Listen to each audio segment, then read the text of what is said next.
try to play, but you're never gonna beat me. Look the other way, what I'm doing ain't easy. Bloody hands stained from the people who deceive me. Muddy hands break through the chains, go free me. Looking for change, looking for pain, pulling a mob, pushing a train. I'll never stop, stick to a lane, pick up the pieces and go rearrange. I'll be the best above all the rest, put me to the test and expect nothing less. You check as I'm chess, what's happening next? Yeah. He got the venom, a tangible weapon, no coming in second. This life is a lesson. He got a new engine from pain, it's a blessing. New focus, no guessing, just bold and obsession. All in his possession, you got their attention. I leave an impression and take a redemption. Just kill no discretion. Your mind is a weapon. 11-11, it's time for progression. You could try to play, but you're never gonna beat me. Look the other way, what I'm doing ain't easy. Bloody hands stained from the people who deceive me. Muddy hands break through the chains, go free me. People like sheep move feet, hurt it easy. You don't wanna be fast asleep when they scheming. Better stand tall, ready for a fight, believe me. When they try the chains, you can say no, free me. So he's been looking for somebody who could save him, instead of searching inside for what they gave him. A strong will, strong mind causes mayhem. We could change the world, change times, rearrange them. Staying on pace, running the race. Life is a chase, I don't want a place, I wanna be first. Work till it hurts, dehydrated thirst till I'm in a hearse. High ambitions and the right mind can take you so far. It's like you lived a few lifetimes. Take off, I'ma break off from the weak minds. They can stay soft, you can change lives, you create thoughts. Never waste time, you got one shot, you got one life. Better pop off, what do you like? Make a dream job, no 9-5, no mean boss. Just my life and free thoughts. You could try to play, but you're never gonna beat me. Look the other way, what I'm doing ain't easy. Bloody hands stained from the people who deceive me. Muddy hands break through the chains, go free me. People like sheep move feet, hurt it easy. You don't wanna be fast asleep when they scheming. Better stand tall, ready for a fight, believe me. When they try the chains, you can say no, free me.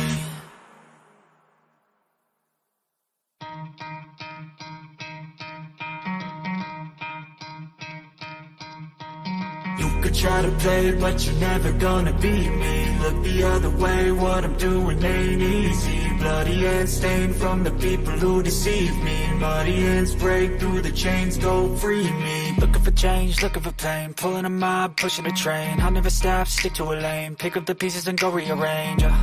I'll be the best above all the rest, put me to the test and expect nothing less. You check as I'm chess, what's happening next? Yeah. He got the venom, a tangible weapon, no coming in second. This life is a lesson. He got a new engine from pain, it's a blessing. New focus, no guessing, just bold and obsession. All in his possession, you got their attention. I leave an impression and take a redemption. Just kill no discretion. Your mind is a weapon. 11-11, it's time for progression. You could try to play, but you're never gonna beat me. Look the other way, what I'm doing ain't easy. Bloody hands stained from the people who deceive me. Muddy hands break through the chains, go free me. People like sheep move feet, hurt it easy. You don't wanna be fast asleep when they scheming. Better stand tall, ready for a fight, believe me. When they try the chains, you can say no, free me.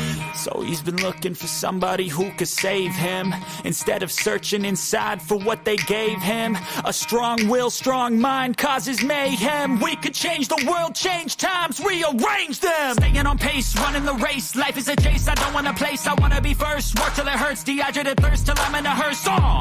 High ambitions and the right mind can take you so far. It's like you lived a few lifetimes. Take off, I'ma break off from the weak minds. They can stay soft, you can change lives, you create thoughts. Never waste time, you got one shot, you got one life. Better pop off, what do you like? Make a dream job, no 9-5, no mean boss. Just my life and free thoughts. You could try to play, but you're never gonna beat me. Look the other way, what I'm doing ain't easy. Bloody hands stained from the people who deceive me. Muddy hands break through the chains, go free me. People like sheep move feet, hurt it easy. You don't wanna be fast asleep when they scheming. Better stand tall, ready for a fight, believe me. When they try the chains, you can say no, free me.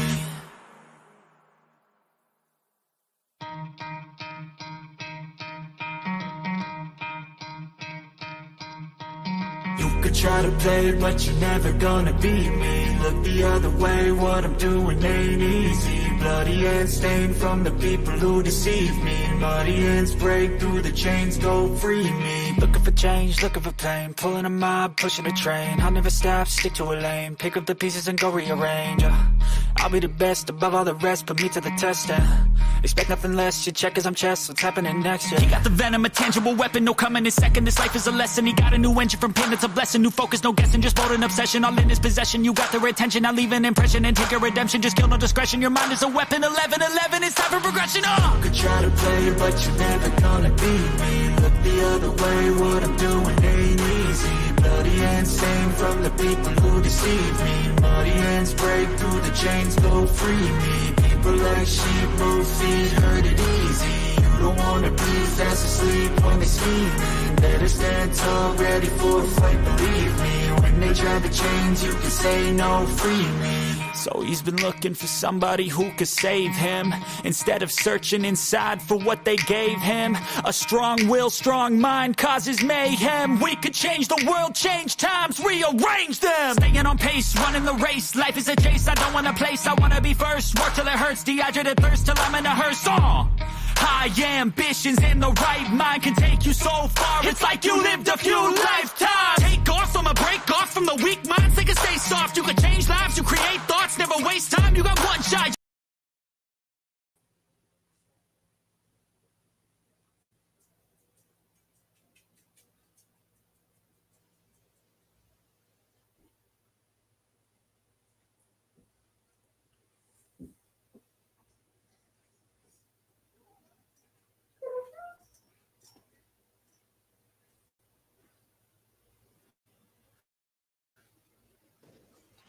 All right. Hey, what's up? What's up, YouTube? As you guys know, I have been covering this whole Nature Boy trial, and we have none other than Tori. Now, Tori was there in the beginning stages, and she went through a lot. A lot of people, while I've been talking about this case, have been bringing Tori up as far as everything that she went through, and we're just going to talk to her, get her side of the story, and kind of go down memory lane a little bit, because a lot of the things that are reoccurring within the trial is how difficult it is to leave and the repercussions it is when anybody is ready to leave the group. So I just want you to introduce yourself, and then we'll just navigate through it and like that. So I guess start by saying, like, I guess your name, and then what your name was in the group, and then just kind of like giving us a background of how you ended up in Carbonation. Okay. Well, I'm Tori in the group. I originally started off as Maya, and then my name transitioned into Joy. And for like 2 weeks, my name was Zipporah, and then we went back to the name Joy. I found Carbonation in 2018, I believe. 2018. I had just been recently divorced. I gotten out of the military, and a video popped up. I was going through a lot, like at home, when it came to my family, dealing with past traumas, etc. And literally, I was in the midst of handling and trying to handle my traumas, trying to heal myself. And one of his videos popped up, and I was just like, wow, he's living in nature. He's talking about living in tune with nature. And I just thought it was so beautiful. I thought it was amazing. And I was just like, wow, like this is the lifestyle like that I want to live. And I just loved it. I loved it. I thought it was beautiful. I didn't know it was an entire group until, I was a few more videos in. Originally it was just a video of him, and I started seeing like clips of other people. I'm like, well, okay, it was a group of people, and literally it was like everything just was happening like in sync, because I found his videos. I started getting in tune with his teachings, and then literally one of the members had posted about they're accepting people to join, and I was like, oh, like this is perfect. Like I found this at the perfect time. And so I was like, yes. And they give you like a list of what you need to do to join. So it's like, isolate yourself, only watch and listen to, Chief's music, only listen to the group's music, only listen to his teachings. Don't listen to trolls. You must be vegan. Like like there was just a list of rules, and I was just like, no doubt, like I can do it, I can do this, like, and I literally dropped everything. Maybe no, it took me a few days. It took me like maybe 3 days, and I was like, okay, I'm gonna do it. Like, I'm serious. I said I want to do it. I'm serious. I'm gonna do it. And I left everything, and I got a tent. I bought a cooler. I bought like pretty much like camping gear, and I went into the woods. And I found a forest preserve, and I went into the woods, pitched a tent, and I was like living into a nature, only listening to his videos, only watching the lives, and like that. I was just really immersed into it. I stopped talking to everyone in my family. Before I left, they actually did see me leave. So at first I was just gonna run, and not tell anybody, because I didn't want to have to deal with the judgment of that, which they warn you of, like you will experience your like pushback. And so don't tell people. But as I was walking out the door, my dad comes and he's like, "Where are you going?" And I just told him. He was like, "Don't do it." He's like, "Don't do it." And he calls my mom, and like she's like, "What are you doing?" Everybody's freaking out, but I had already made my decision, and I was like, "I'm gonna do it." I'm showing them videos. I'm like, "Look, they're in nature. There's waterfalls. Like everything's gonna be okay." Like I'm trying to convince everyone that this is a great decision.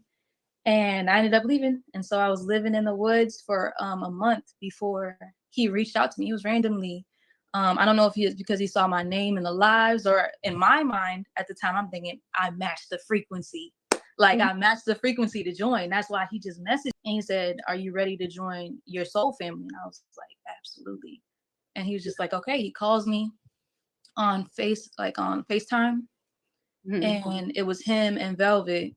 And he was just like, "Wow, like you're really in nature." He sees me like in my tent. He sees my bottles of Fiji water. And he's just he like, "You dedicated." Yeah, he's like, "Okay, so you really took the knowledge and applied it." He's like, "I never really saw that before." He's like, "Okay, I like that. I dig that." And he was just asking like, "When can I come?" And I was like, "I can buy my ticket now." And he's like, "Okay, buy your ticket." He told me to buy my ticket for Cancun. And then he was asking me about my chart. And then Velvet started asking me, she was like, "Are you sure you want to do this? Like, about polygamy and stuff like that?" I was like, "Yeah, I'm new to it. I've never experienced polygamy, but yeah, I'm open to it." And he was like, "Okay, well, who do you want to be with?" And I was just like, "Of course you." Like, I didn't know anybody else. Like, I didn't find anybody else. I found your video. I was attracted to you. I didn't know anybody outside of that, right? How So old were you? How old were you at this time? I was 21. I just turned 21. Okay, go ahead. So yeah, he's like, "Okay, like, yeah, I'm all for it." And he was just like, "Okay." So he's like, "You're gonna be my wife." And at that time it was just Velvet and Chief. It wasn't anybody else. So I was coming in to be the second wife. And yeah. You want me to keep going, or you want to ask another question? All right, so you come into the group and you go there to be his wife. So at this time, they had already what did Velvet already have the baby at that? No, she was pregnant. She was maybe like 5 to 6 months pregnant. She was fairly new still, like in the middle, mid trimester type. Okay. So she was pregnant, and then you came, and then you were to be their second into the relationship. So how did that go? Like, did you like transition into that well? Because when I started watching you when you were with Musa. So that's when my introduction. So No, I did not transition well into it at all. Like at first, like I thought it was gonna be great. Like I was very excited. I flew into Cancun. Everyone picked me up from the airport. Everybody seemed so loving and warm. I'm like, okay, like we did it. So it calmed my nerves a little bit until later on that night. We got back to the Airbnb. Everyone's still friendly. I'm just watching. I'm just watching my dad, like what's going on in the environment. And I'm just talking to Velvet because, she's going to be my now sister wife. And we're talking and we're actually vibing. We're getting along. And she would walk out of the room, and then he would come into the room. Nature Boy would come into the room, and he'd be like, "Oh, she's feeling a little nervous." So he would like trying to tell me like she felt uncomfortable, even though when I talked to her, she didn't seem uncomfortable. She was you feel like she was like intimidated by you as far as. No, I'm saying I didn't feel that she was intimidated by me, but when she would leave the room, he would come back and tell me that. And so I would do things to make, I would like just try and do more things to make her feel comfortable with me. and we were dancing and stuff. And then, you know, he was like, all right, everybody, it's a wine night. We're going to have wine. And I'm like, okay, so it's a party. Like, he's like, yeah, we're going to celebrate you being my wife coming in. So he got wine. And I'm thinking we're all going to go out there and have a party. Like, you have a party, everybody dancing together. And I noticed that nobody in our room moved. Like, he didn't move, Velvet didn't move. And so I didn't move. I'm like, okay, so we're not gonna party with them. So like, where the party at? So we're gonna drink in the room. Got it. Right. So I'm just like, okay, so I'm just dancing with her in the room, you know, we're just chilling. And I just noticed he kept calling men into the room. And I, you know, I'm just on high alert. I'm in a new environment. I'm surrounded by like 20 different people I don't know. Where were you guys at this time? I didn't. Okay, all right, go ahead. Right. So I'm just on high alert. He just kept bringing other men in the room. And I felt like every time he brought another man in the room, he was watching my reaction. I just felt him watching me all the time. Like, like if you're choosing up type of thing. Right. And so it started making me feel uncomfortable because he kept doing it so much. He wasn't saying that he was doing this, but this was my perception. And so I eventually said, like, hey, like, are you trying to pass me off to another man? Like, is there a reason? He's just like, no, he just smiled. Like, he, you know, he has like this charming smile. He's like, no, that's not it. I just really needed some stuff fixed in the room. I just want to make you feel comfortable. And I'm like, okay. And I just noticed like he kept asking me to drink. And I'm like, I'm good. Like, at this point, I noticed that you're watching me. Like, and it's just, so I just felt like he wanted me to drink. Cause you know, some people feel like you show the real side of you when you drink or whatever. But I just stopped drinking. I just, you know, it just became not a party. It was like we were just sitting there, you know, and it was just kind of gotten comfortable. You had your guard up at that point. Like, you couldn't enjoy yourself because your guard was kind of up. Right. But I, you know, I was still semi-open, and he started asking me questions about myself, you know, just trying to get to know me. And then it turned into, he was like, I want to know the juicy stuff. Like, I want to know, like, everything. Like a real nigga moment type of thing? This was before the real nigga moments. That turned into something in Mexico. But yeah, it's pretty much a real nigga moment. This developed into those. Okay. And, well, I opened up about a sexual assault I had experienced, and like his whole personality shifted after that. Like, he went from this charming, like, funny guy to like I don't know, just very intense. And then he became very demonic. Like, after you explain like what you have been through, he just like literally it was a switch, and he just started calling me a liar. Like, with my experience, I just opened up about my experience, and he's just like, you're a liar. And like, I'm just like, I don't know what, I'm like, no, this is what happened to me. And he's just like, no, you're lying. Like, and then he was just like, this is probably what really happened. And he kept like adding shit to my story and switching it up and saying like, you wanted it pretty much. Like that's pretty much what he was trying to push on me. I'm like, no, like, that's not what happened. Like, I really trusted these people, and you know, it didn't happen that way. And he just, you know, he was like really like getting into me, cursing me out, like. And this was your first night? My first night. And and so I'll jump to that after. But yeah, eventually it went on for hours, like literally him berating me. And so it was like 2 hours maybe, and I was just literally just curled up in my corner, just like crying, like can you stop? Like, I didn't understand. And then he finally stopped. And then he was like, okay, it is what it is. You know, at that point, I was just telling him whatever he wanted to hear, because I just wanted him to stop. And then he was like, okay. After all that, the other switch turned back on, and he was nice and funny. Well, trying to be, but at this point, I'm looking at you like sideways. You know, yeah. Right?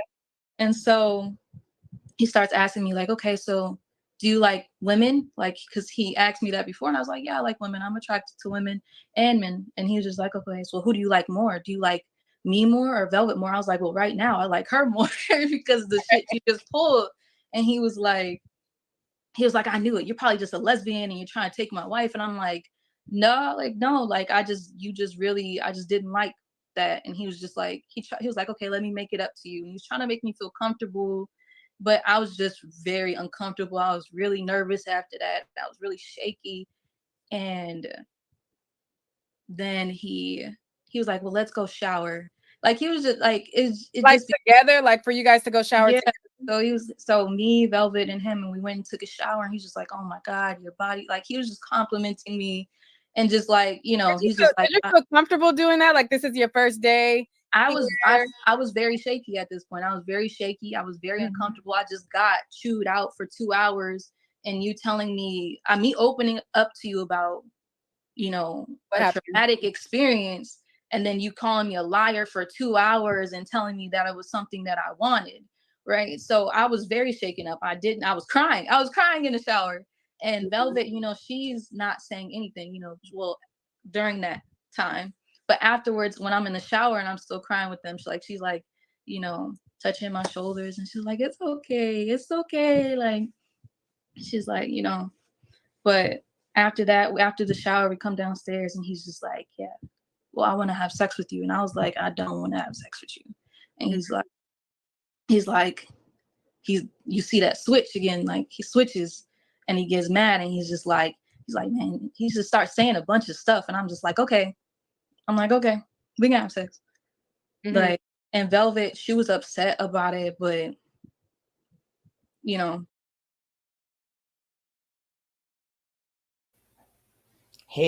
Here we go again. Same old ish, just different day. Here we go again. He gonna do what he wanna do.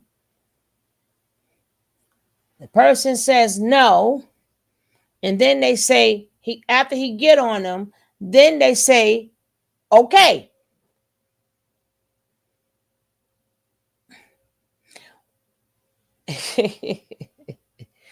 Where Booski at? Where you at, Booski? Where I? Hello? It's me you're looking for. Hello? All right, when she come back in, I told we're gonna talk, but I wanted y'all to hear on the first day. This is the first day, right? He makes sure he give you everything. Oh, there you go, Boop. We hear the word okay again, right? I guess it makes it is this her first day here? And you heard it, you notice she said no.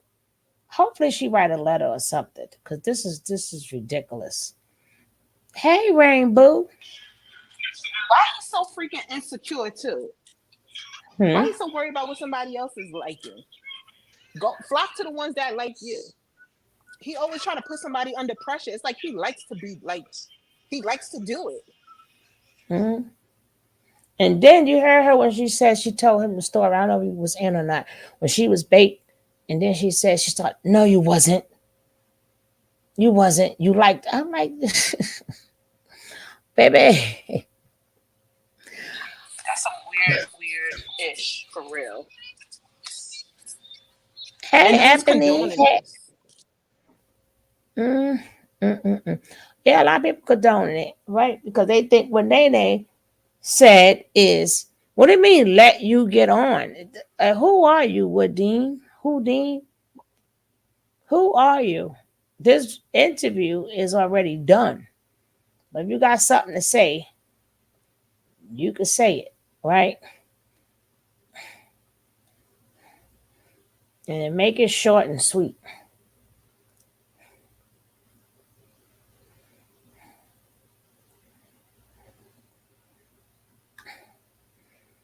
Shoot. Hey, Ebony, Ivory. Now, we should carry on. But I wanted you to hear when she said the word. No, I don't. Okay. Right? You see, this is a common theme here, right? Go take a shower with a girl. All right. Common theme. But let's go. He has a pattern. I really wish what you will hear her say she would have testified, but she didn't know about it. She didn't know about it until she's finding out now. But you were here, because Joy, woo, he would have seen Joy there. He would have got some more gray hair. But as again, it wouldn't even matter, because as we see, they don't care, right? Don't matter who come up, as we see, they don't care because in the beginning, Booker already said, "Don't listen to them." Well, let's go. What could she do? You know, at that point, like I don't know, I didn't know their dynamics or whatever. So yeah, he takes me outside on a hammock, and then Come I was up. literally just Click the on the link. hammock staring Click at the the link. moon, waiting for it to be finished. And he's like, "That was amazing." I dropped the link for you. Click on it. Click on the link. Hey, Indiana mom, how are you? I put the link in. Click on the link, Houdini. And this is Houdini. not a time to be trolling or joking. These are I'm serious waiting for you. experiences. Hi. Did you click on the link yet?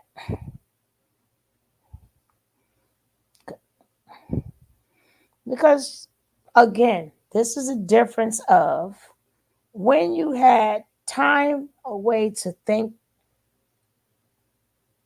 compared to when something just happened to you.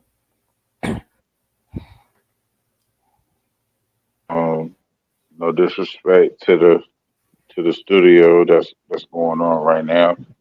Uh, I just want to lay my part on that. I also understand that what she's saying, everything that she's saying is real. Hello? All right, yeah. Yeah, everything that she's saying is real, man. The crazy thing is that when she was trying to leave the cult, she had like 15 niggas trying to Can you watch like your language for me, please? Thank you. she had like 15 people of the cult like try to you ever you know what I'm saying? It's just like Jesus just trying to you know what I'm saying, with the the cross on his back. That's how she was looking when she was leaving Eligio Bishop. That's how she was looking. And Mm. I salute her for how she's moving now. You know what I'm saying? Because I see how it is. And I see how it is like now, like during the trial, and it's crazy. Like people are being like very mononic and very malicious and very, you know what I'm saying, like real crazy. But when I speak on this woman, that you're speaking on right now, she was the first woman that stood up to Eligio Bishop. She was the first one. She was the first one. And I salute her. I commend her. You know what I'm saying? Mm-hmm. Like I really commend her. I really commend her because she did it when it was a lot of people. Like even her baby daddy. Her baby daddy was there. And I don't know if you know Musa is her baby daddy. Mm-hmm. You know Musa is her baby daddy, so it was kind of more so like her just doing what she had to do. Like I'm really proud of her. I'm really proud of her, man. Mm-hmm. I don't understand, I don't really understand, how, you know, uh, people come around and try to, docile, women and, you know what I'm saying? Especially when they trying to keep their shit together. I mean, I understand, how everything is out here in the world, but it ain't got nothing to do with that, man. That girl left. That girl left, and guess what? When she did leave, listen, when she did leave, none of them couldn't do nothing because guess what she did? What? She put everything on file. She put everything on video. She did everything like you see how I'm doing. She did Mm-hmm. everything. She showed everybody. She showed everybody like, yo, I'm about to dip. I'm about to dip. I remember. I remember her. She did like the most gangster shit. like she did the most gangster shit like out of everybody in the cult. Uh-huh. Like, nah, like I'm not finna just leave. Like I'm gonna leave and let y'all niggas know, like, yo, because what it was is that Eligio, and I even talked to Eligio once before, but it was just short and branded. It wasn't nothing crazy or nothing like that. I was just more so like, nigga, what the fuck is you doing? Hey, you gotta You watch your know what mouth. I'm saying? You gotta watch your mouth. All right, my bad, But I'm gonna my bad, I want to my bad, my bad, you go my bad, my bad, my yeah, bad. you can hold on, but I want to get back. This is a long video, so I want to get back to the video. You gonna watch it? Yeah, I'm gonna watch it. I'm gonna watch it, man. But yeah, I'm gonna watch it. Um, I just wanted to put my piece on it. Because like everything that she was saying, like I was really feeling what she was saying, and I understood where she was coming from because I saw where she was coming from, and I saw when she left, and I saw the way she left. I like I've She'll never tell her seen that in a nobody like, minute. She's man. The gonna way get there. she Let's get left, through. man, was Don't move. crazy. Don't move. Stay Yeah. with us. But we gotta Yeah, get through it for her sake. For her sake, everybody yeah, needs to hear this. And I'm proud of you as a man speaking out and being real about stuff like this because yeah. not enough brothers do that. So please And I understand Exactly. that. apologize for cursing. I apologize for cursing, No, but it's like, okay. you know what I'm It's saying? frustrating. We understand. It's very frustrating because we get frustrated too. And Lord knows I'll be going off. But yeah, just let Nah, I for her commend her sake get though. through it. Like I commend her, like for real. Well, we proud of you for But speaking up. we can keep going. We can keep going, man. I don't mind being on this. All right. Okay, I'm gonna let just it mute your play. mic, So brother. mute up. Yeah, Yeah, mute. All right. yeah. Amazing. I was like, But this is y'all all was about. doing it in the y'all didn't. I'd be scared. I would be scared to fall out. But He was like, that was his way of trying to make it seem romantic under the moonlight. yeah, Because like it doesn't matter how you spin it. I was not ready for that. I didn't want to do it, right, yeah. right? But I noticed like different things about him before all of that transpired. We went out to dinner, we went shopping, and I just noticed him buying like all the men's dresses and skirts. He was buying everybody the men's skirts and things like that. And then he just kept telling me that I looked androgynous. He just kept saying stuff like that to me. And after that, so Hold up. Booski. Did she say again? You notice how none of that when it came up to the women, everything was brought up. We ain't never heard that part before. He bought all the men dresses and skirts. Is that what she said? Say what now? Yes. We have not heard that before. We have heard the androgyny in women. He would push that, but not know he was buying all the men dresses. What? And that's from the beginning. Okay, I'm getting kind of old. They was nah, but they was rocking stuff like they was like in the antar age. Like they was rocking stuff like they wasn't wearing no t-shirts. They was wearing like stuff like they was in the antar age. Like Yeah. it All was right. getting to a point to where they was just damn near naked. Like it was just down to a point where they was damn near naked. Right. They were. I'm gonna get back to the video. I'm You gonna have to know what I'm mute. saying? Yeah, I'm gonna have to mute you because you got background. Okay. All right. I'm in the shower and I'm still crying with them. She's like, touching my shoulders and she's like, it's okay. Like she's like, but after that, after the shower, we come downstairs and he's just like, yeah, well, I want to have sex with you. And I was like, I don't want to have sex with you. And you see that switch again, like he switches and he gets mad and he's like, man, he just starts saying a bunch of stuff. And I'm just like, okay. I'm like, okay, we can have sex. Mm-hmm. Like, and Velvet, she was upset about it, but what could she do, at that point? Like, I don't know. I didn't know their dynamics or whatever. So yeah, he takes me outside on a hammock and then I'm just literally just on the hammock staring at the moon waiting for it to be finished. And he's like, that was amazing. I was like, Wait, y'all was doing it in the house. Y'all didn't. I'd be scared. I would be scared to fall out. But he was like, that was his way of trying to make it seem romantic under the moon. Yeah. Because like it doesn't matter how you spin it. I was not ready for that. I didn't want to do it. Right. Yeah.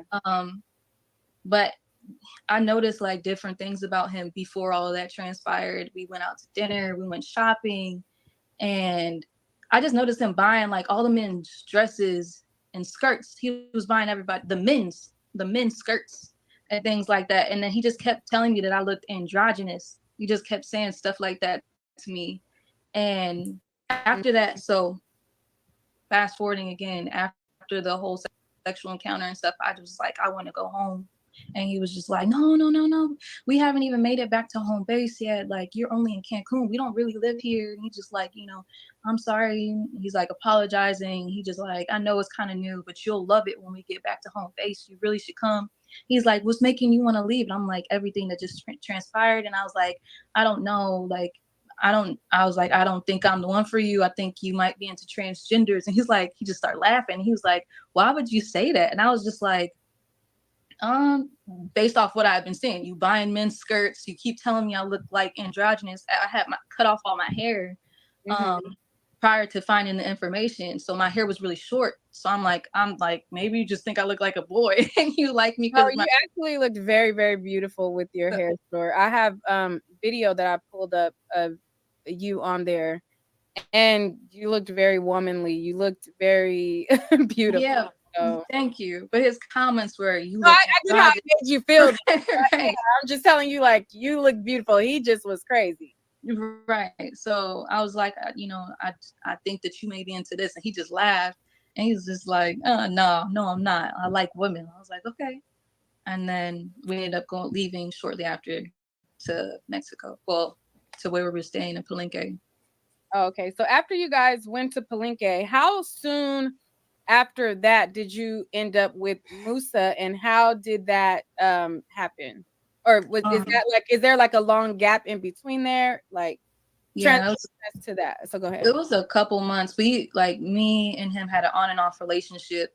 At that time, Velvet was like, from what I was being told is that Velvet wanted the relationship to herself, and he felt like he wasn't able to give me enough attention. So it was a lot of back and forth, like, okay, you're going to be my wife. Actually, we're not going to do this. And it's just going to be me and her. So that happened like maybe 3 times. And then I was just by myself at one point. And then we got back together. And then we were on the way to leave the country because you have, visa. You have to leave the country, and then come back. So we were in the car and he's just like, you know what? I think you belong to somebody else. And I'm just like, oh my God. Like at this point, Aya's here too. So he told me he believes that Aya and I belong to somebody else. And I'm just throwing a fit in the car because I'm like, you just pulled this back and forth thing 3 times already. 3 times. And now we're doing it again. And you believe I'm somebody else's wife. Like I was just over. He's just like, were you at that? Oh, sorry to cut you off. At that point, like the first time that you guys had intercourse, you were uncomfortable. You didn't really like it. But then the whole premise of you coming there was because like you were attracted to his mind and what he was saying and the movie and how everything looked. So when he was going through the whole like back and forth between wanting to be together and wanting to be wanting to be a monogamous with Velvet versus wanting to be polygamous with you, were you longing for that relationship with him? Like, did you really want to like be with? Right. After I didn't want to have sex with him the first time because of everything that just transpired. I was uncomfortable. It wasn't the time. I didn't feel connected to him. So no. But after that, he apologized. We get back to home base. Everything is mended. Right. Mm-hmm. But then it became that back and forth where I'm going to be polygamous. I'm going to be monogamous. I'm going to be polygamous. I'm going to be monogamous. So we were together. It wasn't everything was consensual at that point, but it was just the back and forth. And then when we get in the car to get our visas, he's like, I think you and Aya are it was me, Aya, and Velvet as his wives. And he's like, I believe you and Aya are somebody else's wives. And I was throwing a fit. I'm like, what the fuck again? Like, we're doing this again. And now you're trying to pass me off to somebody else. So I just felt really disrespected. And he was like, shut up. Like, he's going off on me. He's like, you need to shut the fuck up and just listen to what I gotta say. And I was like, okay. And he's just like, I think that you belong to Musa and Aya belongs to Tron. And that was like the start of our relationship. But then he was still dealing with Juice at the time, the white girl.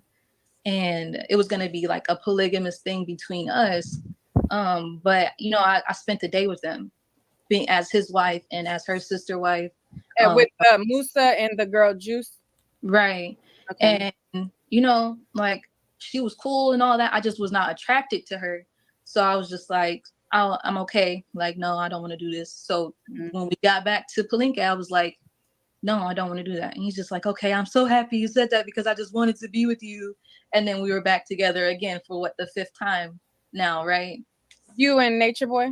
Right. So now me, Nature Boy, and I think Aya came back at that time too. So it's all 4 of us again. Okay. Yeah.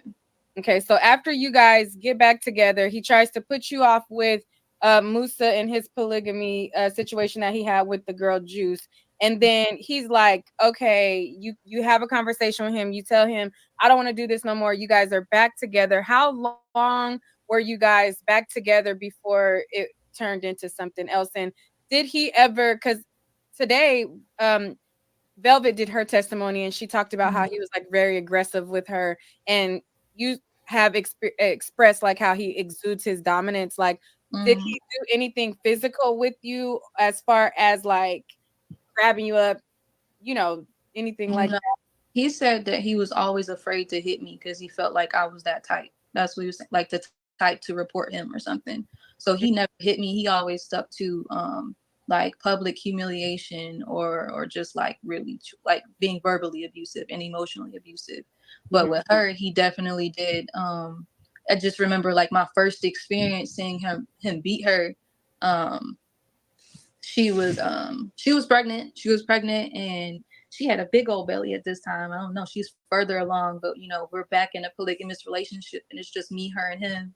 And they're fighting about something. I can't even remember why. It just I started zoning out because I felt like I felt like the arguments were fake. Like I felt like it was a situation that he would manipulate and then he'd come back and be like, oh baby, I love your feet. It was just always something like weird. And I just was zoning out. But then it was like turned into a really bad fight. And she was fighting back and forth with him, arguing back and forth with him. And he was just like, he spazzed out, like he just rage on another level. And I just remember him like tossing her. And I just remember just seeing her and her pregnant belly fly across the room. And I was just like shaking. I was like, whoa, whoa, whoa. And then like they were fighting. She just got back up and like trying to hit him. But she's pregnant and tiny. Like he's 6 foot. She's 5'1". So he's just tossing her around like a little rag doll. And I just remember grabbing her. Like I grab her arm and I put her on her knees. And I was on my knees with her because that's what he kept saying when he was beating her ass. He's like, y'all bitches gonna respect me. You gonna get on your fucking knees and praise me. And I'm like watching her get beat. So I'm like, to get it to stop, I just grab her. I'm like, just please, just stay on your fucking knees. Just stop. So I'm on her knees. Just listen to what he says so that you don't have to go through this. Right. So I'm holding her hand, like, and I'm sitting on my knees with her. And then like, he's just like, just raging out, just like, ah. And then he's just like, after he calms down, he was like, that was powerful, right? Y'all were on your knees for me. And I was just like, yeah, because you would have killed her. Like, hold on, I think I might have the video. This may be it. Let me know if this is it or not. Hold on. That wasn't on video. Oh no, that wasn't on video. Okay. This was I think this one says Nature Boy beats Eliana and on live and knocked the baby down while doing it. So she was pregnant during the fight that I just told you. That fight that you're talking about. Baby. Okay. Go ahead. That fight transpired. We were all just in the living room, just, you know, communing, and he just, I don't know, they had their thing going on and he just started spazzing, creating another argument. He was like, that's how I saw him, like, oh, he's about to start another argument. But he was like, I feel like to her, he was like, I feel like you looking at True. And she's just like, what the? She just spazzing out because she's sick of it too, you know. It's always something. It's always something. There can never be peace. And he's like, I feel like you looking at truth. She's like, what the fuck are you talking about? No, I was. She just irate. Like, no, I was not. I'm sitting here holding my baby. I'm not worried about truth. Like, I'm not looking at anybody else. And they just start cursing and going back and forth. And I just remember her just running outside, holding Ellie and running outside. And he was on live while he was doing this, creating another scenario, right? And so she's going outside. He follows her outside. And then he's like screaming. He's like, you know, they're going back and forth.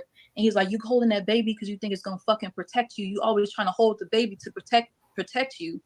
And yep.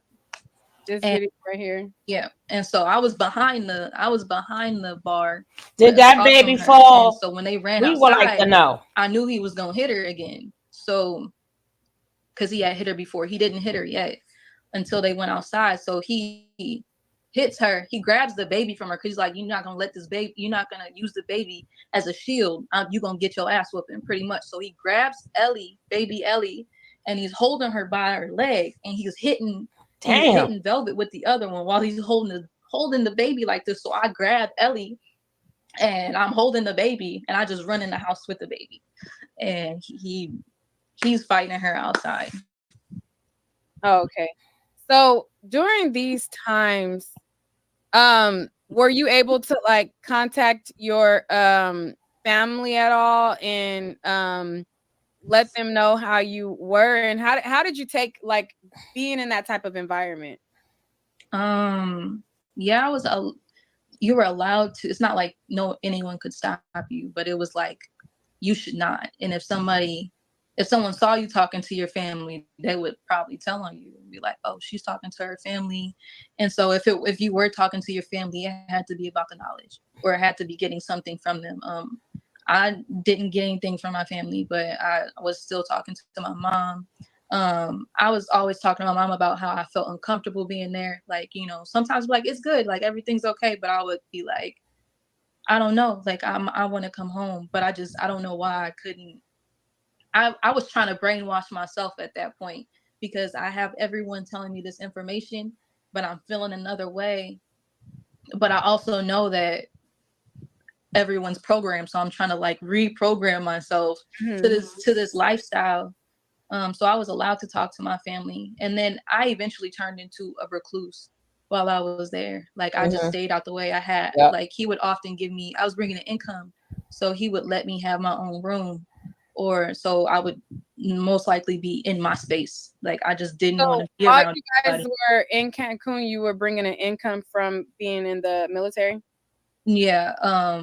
Before, when we came to Palenque, that's when I told him in Cancun, and then in Palenque, yeah, it became that. So yeah, he would always try and make me feel comfortable and like, you know, give me my own space. After that. After I ended the relationship with him, I told him I didn't want to do the back and forth anymore, and I would just want to be by myself. And he said, okay, that's fine. But I think he was expecting us to get back together. But I had talked to him again, and I was just like, I really don't want to do this anymore. And I would just express to him how the way that he made me feel in the relationship and how I didn't like it and I don't want to do it. And after we had that conversation, he was just like, well, you can't be by yourself here. You have to be with somebody. Because by that point I had been by myself for 4 months, and I had that final conversation with him, like, I don't want to be with you anymore. And he was like, okay, well, you have to find a husband then. And I was just like, okay.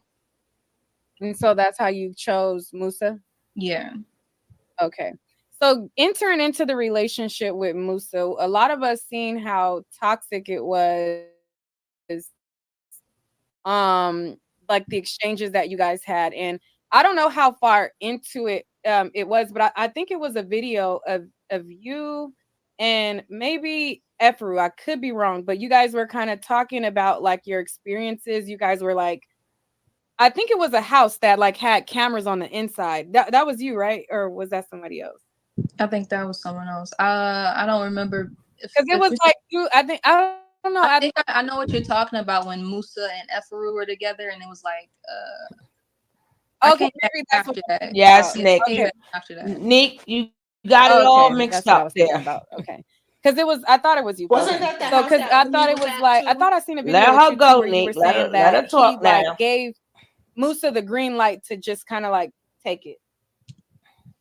That didn't happen at that time. That happened in Palenque, and I was pregnant at that time. And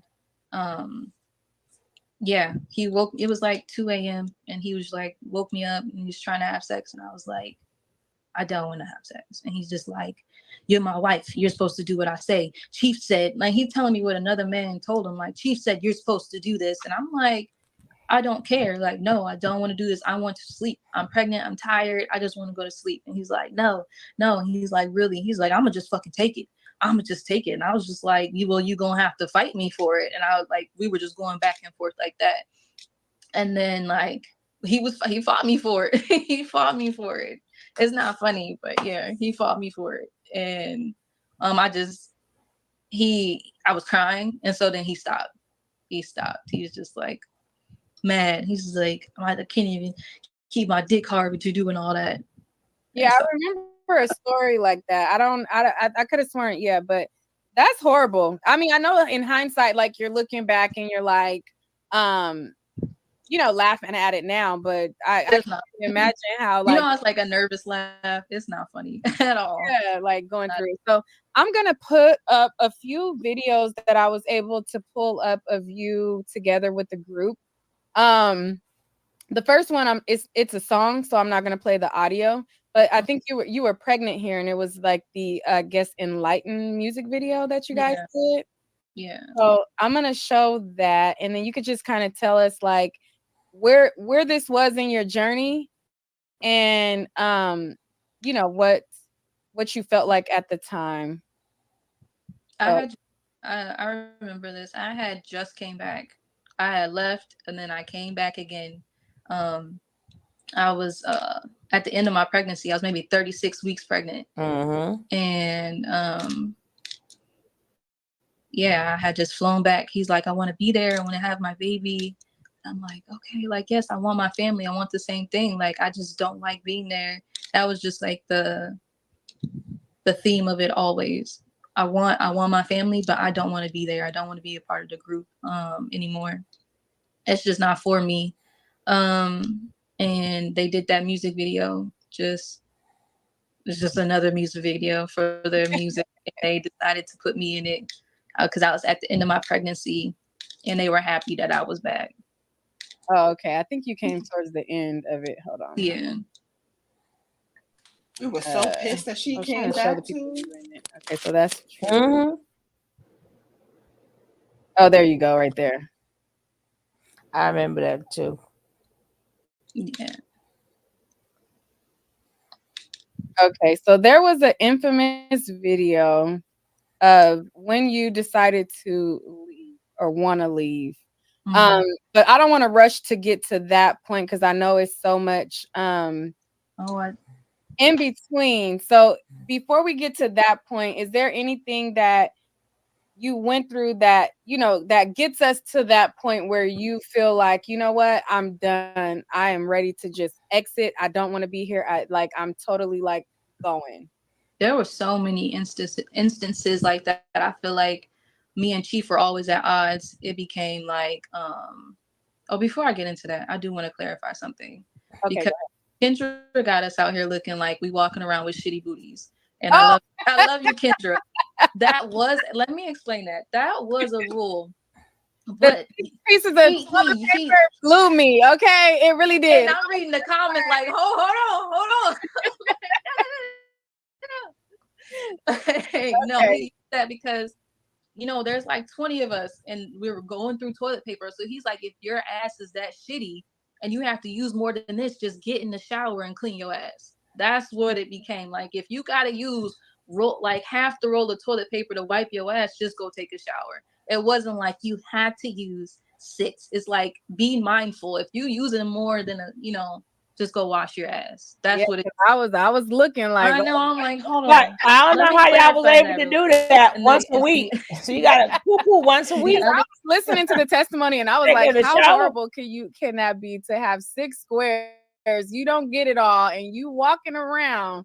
No, ma'am. No, Like no, I'm like, think she got us out here looking dirty. No, no, that's not it. The other thing is, you're gonna have to get me back on track. I'm sorry. What okay, was the so we'll back up, because I was kind of getting to the point where you were ready to like leave, but I know there's so much in between there, so I don't want to like about rush the you, first time rush she your left. story. You know, That's I want the you second to time. like give us the build up into that point, like, and just share your experience. Right. It was just me seeing how manipulative he was. I experienced that my first night, and then bringing other women in. Aya came in shortly after me. This woman named Essence came the day after I came in. Just seeing how he would break the women when they would come in.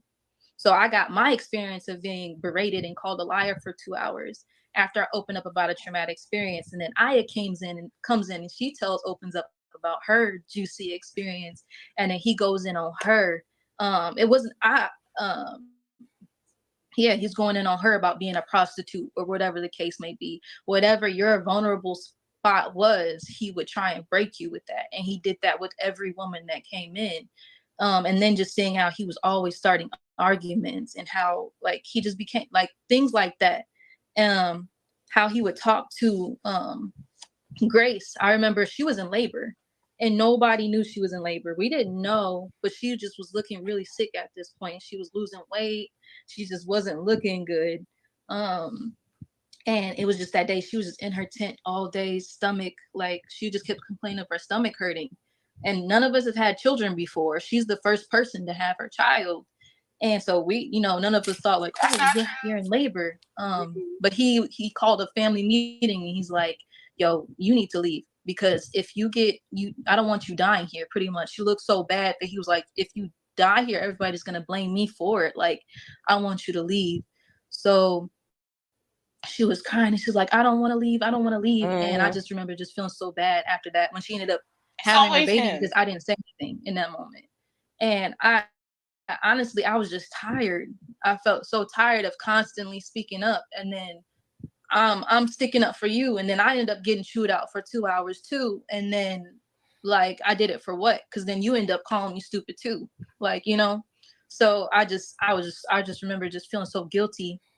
And they left shortly after she had the baby, and I just remember crying about that. But yeah, it was just a lot of instances, seeing him start arguments, seeing him causing some type of chaos. It could never be peace. He never wanted us to sleep. And then it started weighing on me more after I had my daughter. I just remember him trying to call another midnight meeting that's going to last to 3 a.m., 4 a.m. about some trivial bull crap. And he was having another meeting, and I just had my baby. My daughter is maybe 3 weeks old, and it's midnight, and I'm like, I'm gonna go put my baby to bed. And it became an argument of me wanting to put her to sleep and not sit in this. I remember that too. Nonsense. Mm-hmm. And he was like, you know what, just go do it. And just seeing like how he was always trying to create a scenario, just seeing how he started passing the women back and forth a lot. And like, and Panama really started to break me down, because he was like really trying hard to have me as his wife. I just had my baby, and like he would say like slick things like, oh, like I think you belong to me, or Musa doesn't like Musa Beta. Like he would just like as in passing, he would say stuff like that to me. And I would tell my husband, I'm like, Musa, he's doing this, he's saying this. And just hearing him rationalize how it's acceptable was really starting to get to me even more. Like, I'm telling you, he's pushing up on me. I'm not going for it. And you're telling me I should be grateful that he's attracted to me. Like, that was how he started rationalizing it after having conversations with him. And then he was just very manipulative. He called a meeting with the women, and then he said that he envisioned all of us as his wives, and the men as eunuchs, meaning like they don't have penises, they don't have sex with the women, and we just all belong to him. And all the women are just listening to this, and they're just like, yeah. And I was just like, oh, sorry, go ahead. Go ahead. So like, okay, so when you were listening to this and he's saying all of these things about like all of you guys belong to him, the men just get to tuck their tails and just watch all of it go down. Was there a point when you guys really truly felt like, because he taught like that he was your higher self, like did you really feel like, okay, he is some like higher being, like close to God type of thing? For me, I think that was the challenge of why I was always the outsider in the group, because I couldn't get to that level of brainwashing. For the most part, like I still had my manipulation going on, but I always was like, I have my own moral compass. Like, yes, okay, I get it. Like, you're like, it was, I could never completely understand you being my higher self when I have God. like it just the way that he started switching the message between everyone having God within and then him being that sole God, it just didn't resonate with me and I couldn't envision it. And so we were always fighting because of that. Yeah. And so when you guys are going through the situation where he decides that he wants all of you guys to be his women, did you guys all become his women, or how did that go? Everyone else did except for me. And I think that he didn't push it because I had the income, right? Mm-hmm. And he was afraid of I had already left. Let me ask, how much were you bringing in? If you don't have to answer, if it's too personal. Yeah, I don't want to answer. But it was a cool amount to where he was trying. Cool amount. We were both bringing in money initially, me and Nature Boy, and that was the other reason why I wanted to leave, because I'm like, we're not doing anything with it. Like, I thought that this was us going to be creating a self-sustainable life. Mm-hmm. I thought we were going to be growing our own food, like, sustaining ourselves. And he just kept pushing me, like ignoring like me bringing this up, and he's just like, if we do that, they're just going to take it from us anyway. Like, the white man is just going to take our land or whatever we do. And I just, yeah, it was always little arguments like that between us. And yeah. So as far as okay, so you have your baby at this point, and you're kind of realizing like, okay, well, you're trying to be God, I don't really think you God. And then you guys having little conflicts like that. It seemed like when I would watch like videos of you like telling your story, it was something that really, really triggered you as it pertains to your kid's father. And I never really got down to the bottom of like, because he was like putting his hands on you and stuff, or Yeah, we would get into physical altercations. mm-hmm. Mainly like when I said I wanted to leave. I remember like, well, the worst time was after I had my daughter and I hadn't been drinking wine, and I decided to drink wine, and he thought that I was too friendly with the other women, like I was dancing with the other women and stuff, and he got jealous. And so he pulled me into the other room and he just whooped my ass, and the other men heard it and they ran in and like they broke everything up.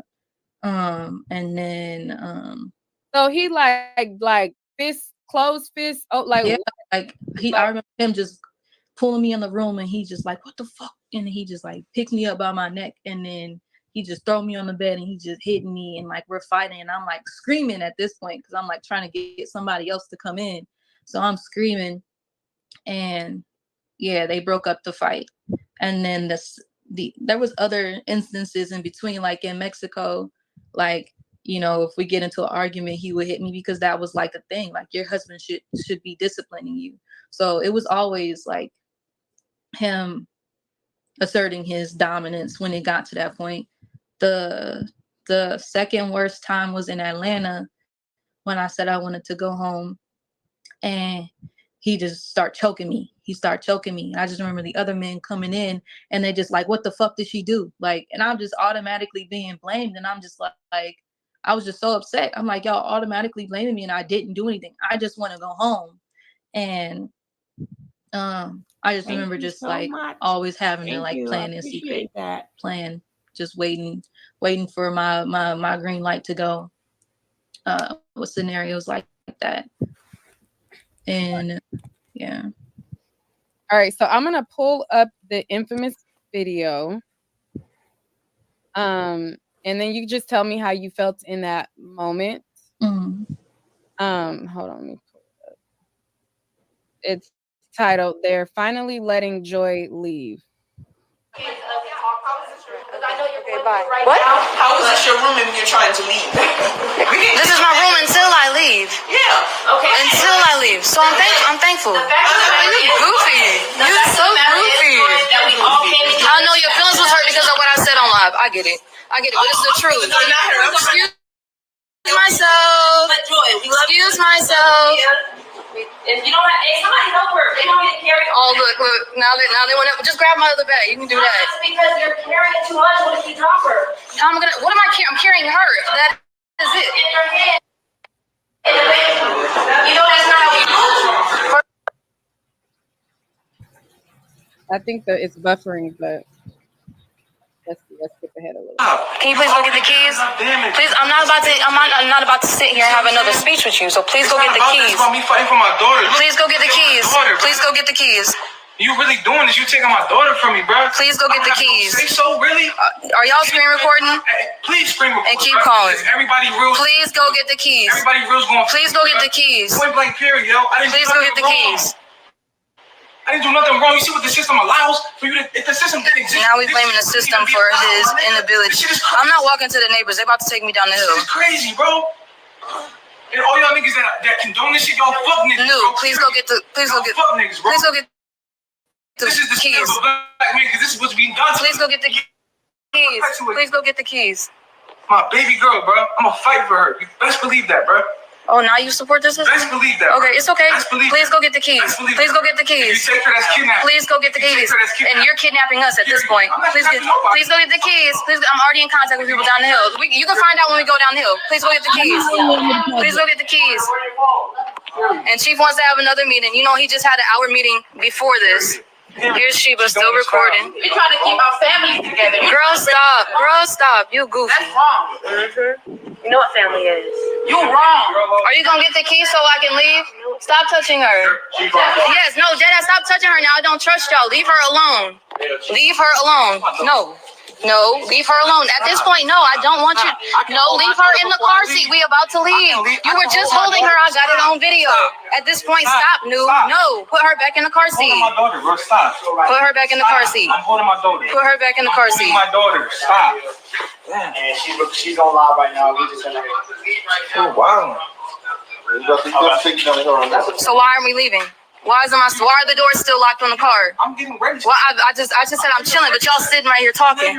You're wearing shorts, pants, and a shirt. That's all you need to go. Myself off. No, you didn't. When you went to go clean, you asked me. I had it on video. You said you wanted to come in. You wanted to come in the room and get your stuff. You came in with a group of people, and y'all walking up on me. Chief, no, Chief, no, don't talk. No, don't talk to me unless you here. You ran away, so continue to be gone. Please go get the keys. Please go get the keys. All I'm saying is what you doing right now. No, Chief, you not valid. You ain't nothing you saying is valid right now because you not here. You ran. You not here. You ran. Excuse myself. Are you gonna get the keys? Are you getting ready or are you gonna get the keys? You saying you're getting ready and you're getting the keys. I'm not listening to that man. He don't got no respect for nobody but him. No, I don't know. I'm not listening to that man. Please let us go. Please let us go. All right, so I'm gonna pause it right there. How did you feel in that moment, and what transpired to even get you to that point? Just like I said, the buildup of seeing how manipulative he was, how he truly didn't give a fuck about anybody but himself. How he started passing the women back and forth, like really playing with everyone's emotions. I mean, it wasn't me, but I just felt like I was seeing the sadness in everybody's eyes and seeing how everyone was putting up with stuff they didn't agree with. And I was tired of being the only one saying like, yo, this is not okay. You're really not okay with this. And everybody jumping on my head when I'm trying to defend you. Right. yeah, I just got tired of it. I was so tired. And then the last straw, we got into a car accident. Like we could have went off a cliff, like lost. It wasn't just like a small car accident. We could have went off a cliff and died. And this man, so to save our lives, instead of going off the cliff, he runs into a water container that holds water. Musa runs the car into that so we don't go off the cliff because our brakes go out. And no, that would have been. I just remember just being so upset because we could have lost our lives. And he tells us, Nature Boy tells us, here, now that y'all good and y'all didn't die, can y'all go get me some pistachios? And I was just like, I just went off, and I was just like, are you fucking kidding me? You could have died. Like we haven't even made it home yet. We've been with the ambulance talking to the police, and you asking about some fucking pistachios. Like I was just so mad. And I was just, after that, I was just like, I'm going home. I had already asked God for a sign, and the next day I get into a car accident and almost lose my life and my child's life.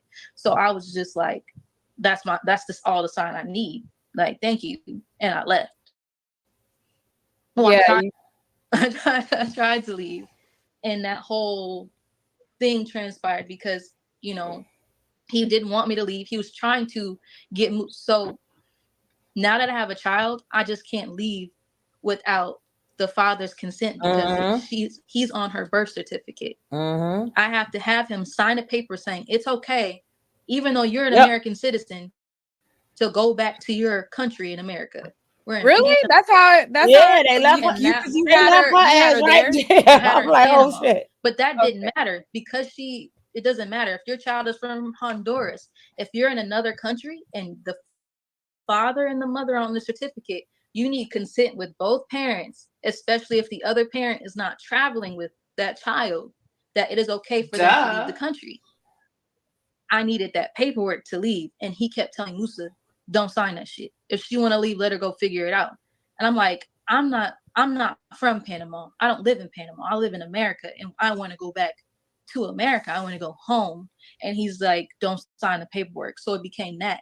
And in Nicaragua, I just remember what happened. I was 5 months pregnant and them trying to throw me out the house that I had just fucking paid for, the Airbnb I just paid for. So I knew it was going to be some shit again. So I decided to record this time to protect myself. And I had recorded the hour conversation that we had. It would have been longer if I hadn't cut the conversation short because I was like, there's nothing to discuss. I knew he would have tried to keep me there for hours and try and break me down and convince me why I was leaving was wrong.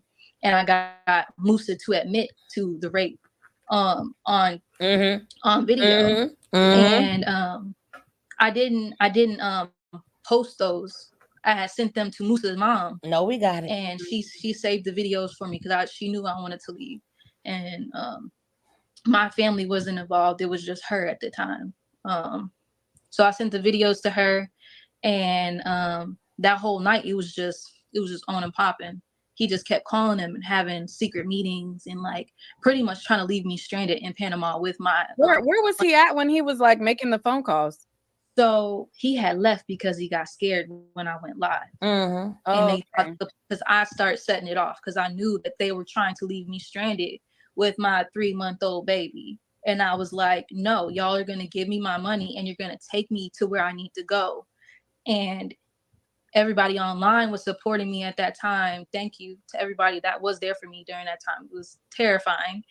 And so he knew that people were calling the police and contacting the embassy in that area. So he left with Velvet and baby Evan, and they left to just protect themselves, and everybody else stayed at the house. So he kept calling the house, trying to have secret meetings with them, like, don't let her go. Musa, you don't sign that paperwork, like just little stuff like that. So when I had my camera, he'd be like, yeah, we're going to give you your money.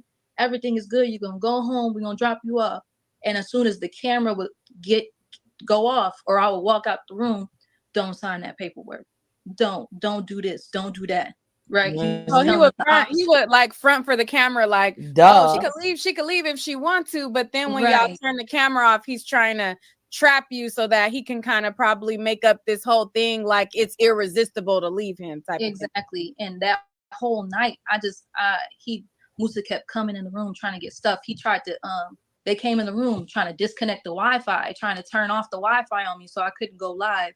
But by that point, I already had a chip for my phone that they didn't know about. So I was just going off of cell phone data. And so I was able to still go live and still capture how he kept having those meetings. And you see, like, even when I was leaving, how they were like trying to gang up on me and intimidate me. And it honestly, that wasn't as bad as it started to get. And that was why it was my last time going back in Atlanta, because I had actually came back because I really wanted Musa to leave. By that point, I didn't believe in Eligio. I didn't care about whatever fucking mission that they had, because it was just all talk to me at that point. We have built nothing since I've been here. So I'm expecting we're building a sustainable community. You're not doing that. I don't care what you have to say. We're not doing that. So I wanted my husband though. I was like, I loved him. I cared about him. I'm like, listen. So I kept going back for him because I felt like every time I would chip away at the programming and I felt like I could pull him out with me. And there were times in Nicaragua, he said he would leave with me. And then he got scared and told Chief. And then that turned into that whole big fight where they tried to leave me stranded in Nicaragua. What was he scared of? Did he think that Nature Boy was going to beat him up? Doing the wrong thing. You have invested so much into this. He's invested thousands of dollars. He left his children behind. He left his family. You leave everything behind for this belief, right? And then he's fighting with the denial of it not being real. I don't want to believe it's not real because I've sacrificed so much. You think that these people really care about you. You build relationships, you build bonds, you start loving the people that are there. So he just the fear of making the wrong decision and then it all miraculously becoming something amazing. He was like, I'm gonna be here and it is gonna turn into something great. And I'm like, it's going downhill. Right. He's not doing what he's saying he's gonna do. The reality is it's whatever he wants it to be. And what he wants it to be is y'all are eunuchs. He wants your penis chopped off and he wants all the women to themselves. He wants everyone to be a slave. He just told us that in a meeting with the women. And I'm that was sad. Tell him these things. So that was like sad. I said, I kept feeling like I was chipping away at the program and I was trying to pull him out. So I was going back and forth. And online, it's just like, oh, there she go again. But it's like, I'm really trying to fight for my family. And I'm like, please come. But I gave up in Atlanta. I had went back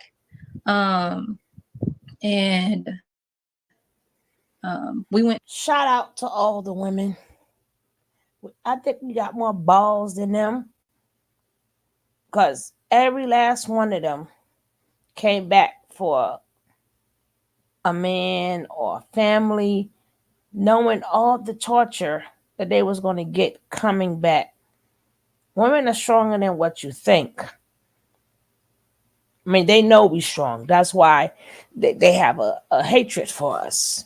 They know we strong. Shoot.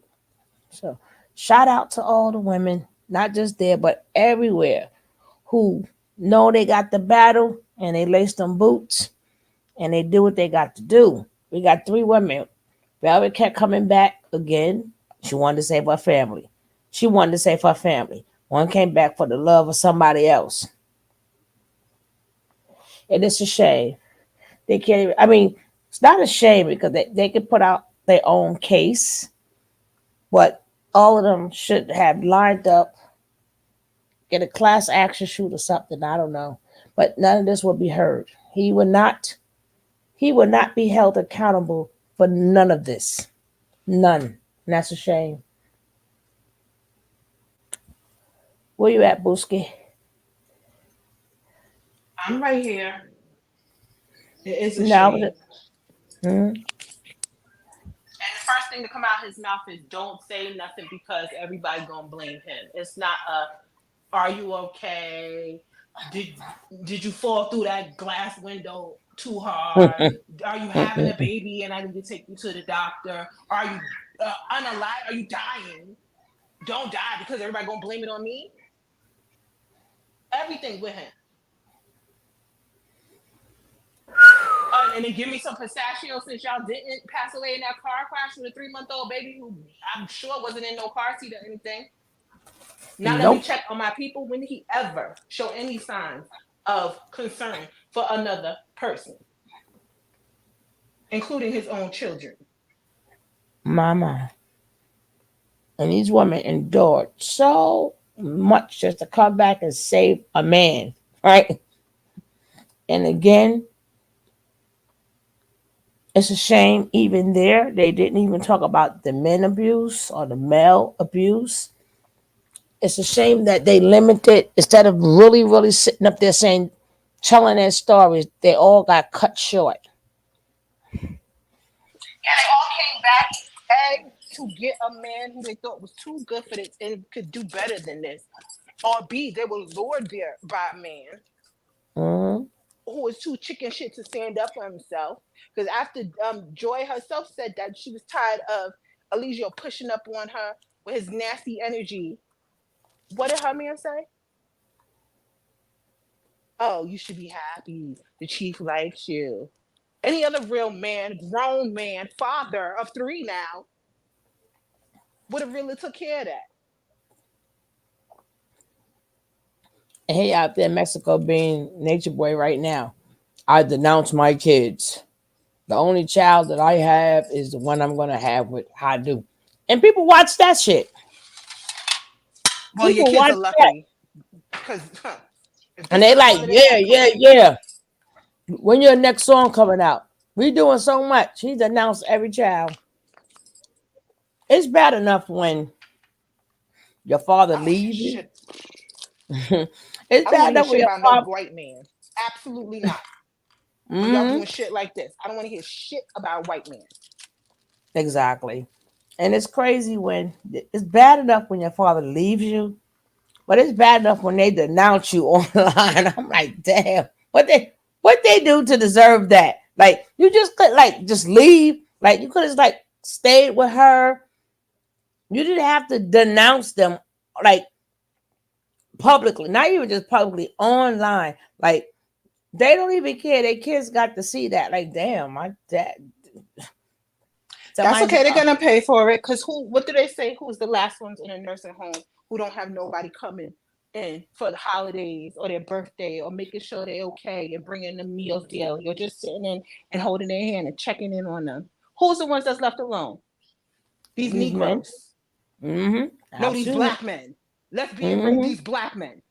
The first shall be last, and the last shall be first. That shall be first. I can't tell people that. Tell people that enough. That's why I keep telling them, men, stop, because the roles are going to change. I want to be with a heart. Oh, who's supposed to eat first? I'm like, how about we all eat together, right? That's traditional. Sit at the table, talk, laugh, joke, eat. I don't know what this new crap they're talking about. It's just traditional. That's not traditional. No. All right, we really want to be with melanated people. You put the pot in the middle of the table and everybody grab their piece at the same time and say grace. Exactly. I don't know about serve. I'm like, wait, what's traditional? When did this part of this? Any movie you watch, everybody eating together, praying together, something at the table. Ain't that the reason why they have what you call a dining area, right? So we can eat, not so he could go. I don't know where he eating. That he got to get served. Like, all right. I don't know where he working that he got to get served. And God don't play about the babies. That is crazy. What's what pissed me off the most? He's so goofy. Yeah, he's a young nature boy to the T. He got his mannerism, his isms, his schisms, all of that. And then I'm like, damn. At least I'd rather you just don't say nothing at all. And they be like, no, I don't have no kids. Damn. You couldn't be abusing me and expecting me to feed you. You better not eat what I give you. I'll tell you that much. I know my herbs. And the poor mother's got to go through that. I know, right, Nicole? Shut up. I'm on my last little piece. I'm And the sorry. mother, Okay. you see, she talking about me, right? She talking while she eat. I'm on my last little, one more bite to go. Okay, is it okay with you, Nicole? Okay, Nick. All right, but she breaking it down to the T. And again, she got time to say everything the way it is. Besides where the truck crashed. First, I left. Okay, so I went. They were in North Carolina at the time, and I flew back. And they didn't pay for an entire month for an Airbnb. They only paid like a couple weeks. Nobody else is bringing in income, so we didn't have money for a place to stay. When I had been like, hey, maybe we should just buy this place for a month, but you want to live in a luxury lifestyle when we don't have, right? So when that time came, if we're all looking like, okay, what are we gonna do? I was like, listen, Chief said he had talked to some woman that lived in Atlanta named Cookie, and she said she could take us in. And we go to Cookie's. We drive from North Carolina to Atlanta, and we get there, and I was grateful, but her home was uninhabitable. She was what is it called? A hoarder. She was a hoarder. It was stuff everywhere. I have my baby. Like, it's stuff. Not only is it bad that she a hoarder, but then y'all came with like 20 people on top of her. So 20 people deep. Yeah. Well, it wasn't 20 at the time. It was still a lot. Maybe like 12 now. Still a lot of us. She had the space. The house was big, but it's shit everywhere. And I'm like, oh no, like my baby and I are not gonna live in this. No. So I'm like, I want to go home. Again, I'm like, okay, mission abort. Like, I can't get you out right now because my daughter is not going to live in these conditions. So I left. And then once they cleared out everything or whatever, I ended up coming back. And I just noticed how the group just started to get more and more aggressive. He was, of course, pissed off at me for always arguing with him, always leaving. And he feeling like I'm disrespecting him, or like the people that are saying they want to leave are disrespecting him. If anybody challenges him or questions him in any way, is disrespecting him. So he started putting in the women's minds in Panama and shortly after Panama, like, I shouldn't have to defend myself. Y'all should be doing this shit for me. I just noticed how he started saying that. I remember this girl named Seven came in Atlanta, and, you know, they had their back and forth. Chief and her argued about something. They disagreed about something. And she left. And I just remember him saying, why the fuck am I talking so much? If a bitch comes in here and does this, that, and the third, you should smack the fuck out of her. Him telling his current wives that, like, y'all should have been hit her. I shouldn't have to do so much talking. Y'all should have handled that shit for me. So I started noticing how it was transitioning into that. It started, and I just that did not just happen. Standing up like she wanted to fight me one day because we were in the basement having another fucking meeting, and him switching up, switching his name, switching his identity again, and he's like, "Well, what's a mystic?" He's trying to, you know, play this role. I'm a mystic, and he's like, "What is a mystic, Joy?" And I'm like, "I have no idea. What is a mystic?"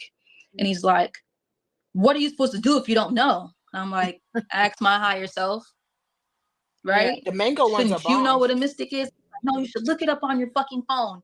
And I'm like, if you're my higher self and you're asked, like, and I don't know what a mystic is, shouldn't I be able to go to you and you tell me what a mystic is?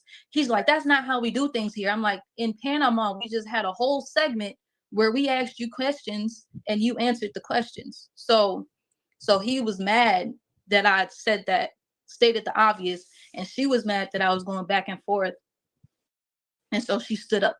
She started getting hyped, like she wanted to fight. So I stood up. But then Velvet had left that day. She had escaped. She had escaped that day because she got her stuff and ran. She just ran. And the police came and knocked on the door. So it like kind of dissipated everything. Everybody like froze. But everyone started getting more aggressive. I started noticing that. I'm like, okay. And then Musa ended up whooping my ass when I said I wanted to leave. I'm just noticing how it's just group thinking. It doesn't matter if the facts are there. If this person says this is what it is, that's what it is. And that's not, I wasn't with that. That's not what the message was. The message was logic, right? That's what we're teaching. Use your logic, use your intelligence. And that's not what we're doing here. We're just following what one person says. So that's the opposite of what we're telling people to do. So I was like, this ain't it. Listen, I don't even want to be with you at this point, because you're showing me you're not a man and that you can't protect me. You won't protect me and my child. So I just gave up on it and I said I wanted to leave. And they started doing the intimidation again. I didn't have my camera out this time because I wasn't afraid. Like my sisters, I have 6 sisters and my dad was on the way. So I'm like, if you jump stupid, we gonna jump stupid. So I wasn't worried. But they had everybody outside my door. And like, but it was more than just words this time. You could tell the energy was different. They was ready to jump because that's what he had been telling us to do. And when I noticed that, I'm just like, okay, just don't say shit. Just pack your stuff and just move around them. Just get your shit and go. Like, and that was my last time there because I saw how it was starting to transition into something completely different. And everybody was just going along with it, whether they agreed with it or not. Right. So I'm gonna back up a little bit because I kind of like breezed over your pregnancy and you being pregnant and things like that. So I know that from other members' testimony that you guys didn't go to the doctors and everything like that. And I heard Grace tell her birthing story, but I didn't really hear yours. So I realized when I was listening to you, I'm like, oh, ask her about Serenity birthing story. So how did that go for you? You being out with the group, Serenity pregnant? How was your story in giving birth within the group? I was expecting to have a home birth. Like no one there had a baby before outside of Velvet, and she had a very traumatic experience. And Grace had a baby, but she didn't have her baby with the group. She ended up leaving with her husband, and they found the midwife that had been seeing the women. They paid for a midwife that was in the community, and she would come check the women, mostly Velvet, and then, you know, she would go about her business. So Grace had her baby with a midwife, and she had a great experience from what she said. So I had two things to go based off of. But everyone was always talking about how birth shouldn't be a painful experience. It should feel like ecstasy. It should be like bliss. And I don't know what I don't know. talking about. I don't know. So I assumed was that what y'all get for listening to men, right? You gonna let a man tell you that? Girl, they handed me my daughter and I passed out. My eyes rolled to the back of my head. Oh. I was cut from hip to hip with both my children. Oh my goodness. How they say, from the rooter to the tutor, to the tutor to the rooter, right? Painless way. There was a time when they used to give mothers, they used to knock them out. I'm the only baby my mother had naturally. My sister, they were knocked out. Remember they was putting women to sleep? Not that much, but I think at that point in time it was a thing called twilight. Right, but it didn't you're last not long. But you're not all the way to sleep because you still got to push, right? So it's like you're in and out, but you still feel it, right? But not to the full extent. And then that's when they started with the epidurals and stuff, right? But again, even with the epidural, when it's time to push, baby, all that stuff goes away. And you got to push twice, the baby and the placenta. Right. So that last I see the head, all that's baby, ain't nothing. You are up, and everything goes right away. Everything, and then again, that also depends on how much you dilate, like how many centimeters you are. Because after I believe after 6 centimeters, they can't give you nothing. Because my luck, I went there, so I couldn't get nothing, right? But usually it's a risk that you might take. Most women just do it natural. Some have to do it natural. But even who? How you gonna let a man tell you, oh, that's nature? Ninjas ain't never had no baby. You like, yeah, coming from a man. When it was all natural all the time, like only 30%, 30% of women didn't make it, and a lot more babies didn't make it. But I'm still not gonna let a man tell you know what? It don't hurt. It's blissful. I It's a remember he was saying release. that. I remember him saying that, and I'm like, y'all listening to it? I mean, like, if y'all could believe anything, I don't know what made y'all believe that one right there. God damn it. Ah, gosh. The contractions alone should have told you otherwise. I'm like, I would have been like, well, did you have a baby? Shit, I ain't never heard a woman say that ever. But Ever. coming from a man, I believe you. I believe you. A man that got us shitting on trees, crapping on trees. Excuse me. I would give you a trillion that you ain't pushing that. You ain't never pushed out nothing. I wish you would. I wish you would tell me. It's a You ever seen the men on that machine just to give them the contractions so they can feel the pain level? It's the most hilarious thing ever. But I don't men know. take pain like women do. They do not go. I have never seen one go to the full throttle. Right. At some point they give away. Well, my thing is no. They need to keep that for hours. Some women, the longest that a woman had been in labor, that's how long you should keep them in that pain. That little zap, zap, zap, and no. Imagine hours of that, and no, and your nuts being swollen to the brink of destruction. All right, we're gonna get back, but that was. Here we go. Realized that was there was not ecstasy. I was in pain and I was confused because I'm like, I thought this was supposed to feel good. Like, I'm like, this is supposed to feel good, but I'm in labor and everyone's just being supportive. They're just where were you at?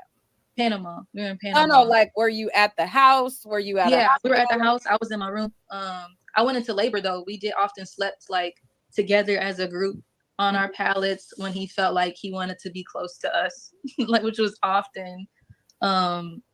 So we were all sleeping on the floor. I went into labor and then we kind of separated because I was in pain and I went and got in the bed and I just like was going through labor. Sorry to hear that, Keisha. It just got so painful. And I was just like, this doesn't feel good. Like, is there something wrong? Velvet had ended up, she could have died, come to find out because her bladder was being blocked and it could have exploded. So I started, having worries about that. I'm like, just take me to the hospital because I never had a baby. None of you have had a baby. None of you are experienced midwife. So just take me to the hospital. I had insurance, but when you're in another country, they want you to pay up front and they will reimburse you. So they ended up transporting me to a free clinic. So where a lot of women come and they have a baby versus like in America, you go to the hospital, you have your own room and all that. I get to the free clinic and they check me. I'm 6 centimeters dilated and I'm just in pain. And they're telling us that Musa can't be in the room when I have the baby. And like, this is where me and him together. And they're like, you have to go about your way and she's going to have her baby here alone. And he's just like, what the fuck? Like, no, he's like arguing with them. And I was just in so much pain and I just wanted to be seen. I was just like, please just go, leave. I'll be okay.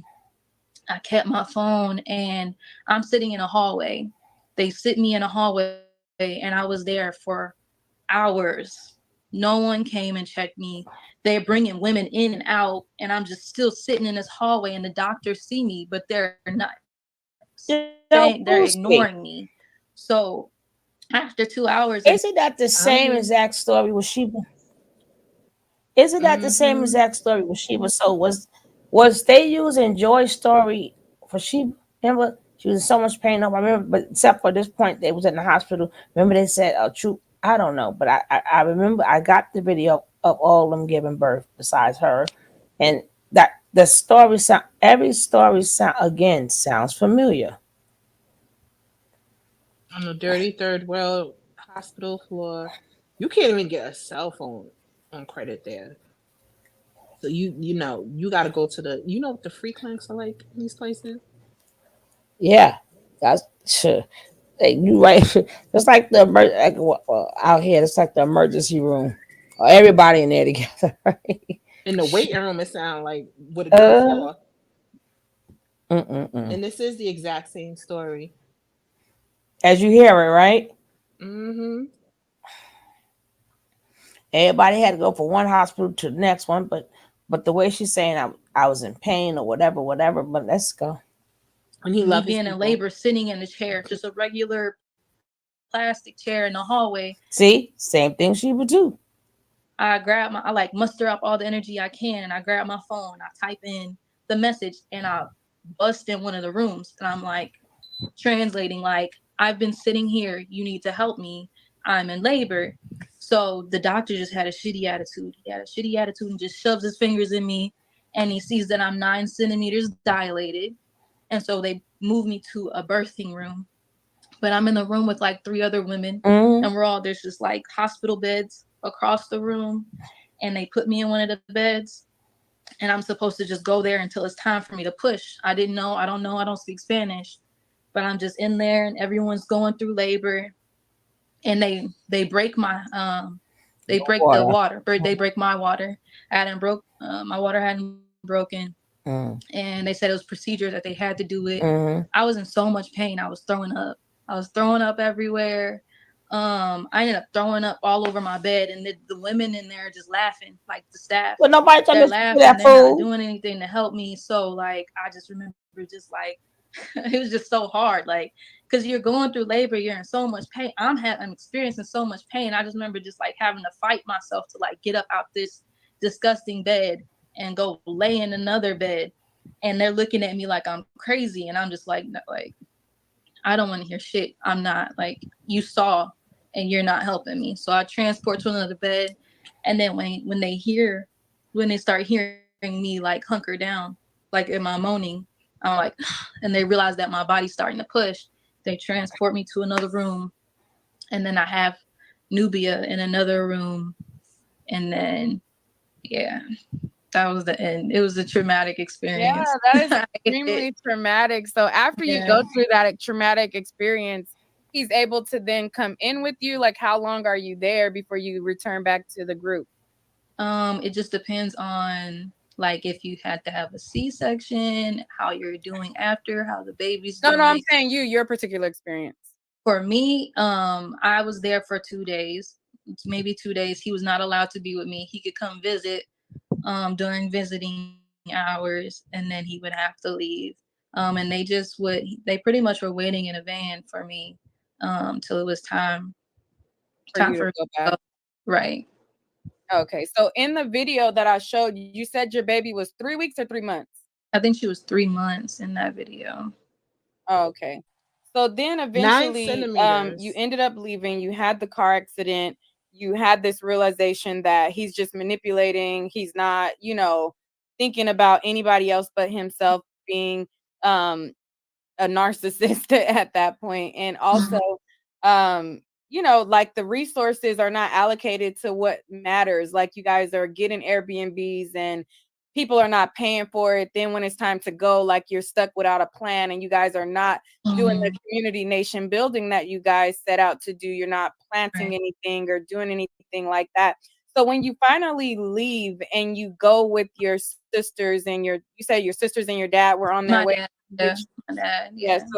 So tell us about that. Like, so you get fed up, your sister's on the way, your dad's on the way, and then you decide to make your exit out.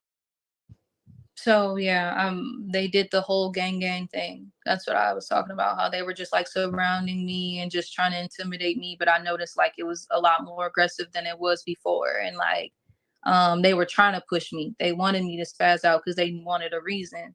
So I just tried my best to stay calm. And like I said, I saw how it was transitioning, and I was like, yeah, I see what y'all doing. Like That's what I want you guys to hear. And she's also going to say something else. He beat the fight out of her that she also had to shut her mouth because they got more aggressive. So they even shut Joy up. They even had Joy scared to the point that when it got aggressive, even she knew I can't fight all these people. So again, same exact story. But I guess Janae's lying, right? Because she made a couple of mess ups in an interview, but I guess she lying.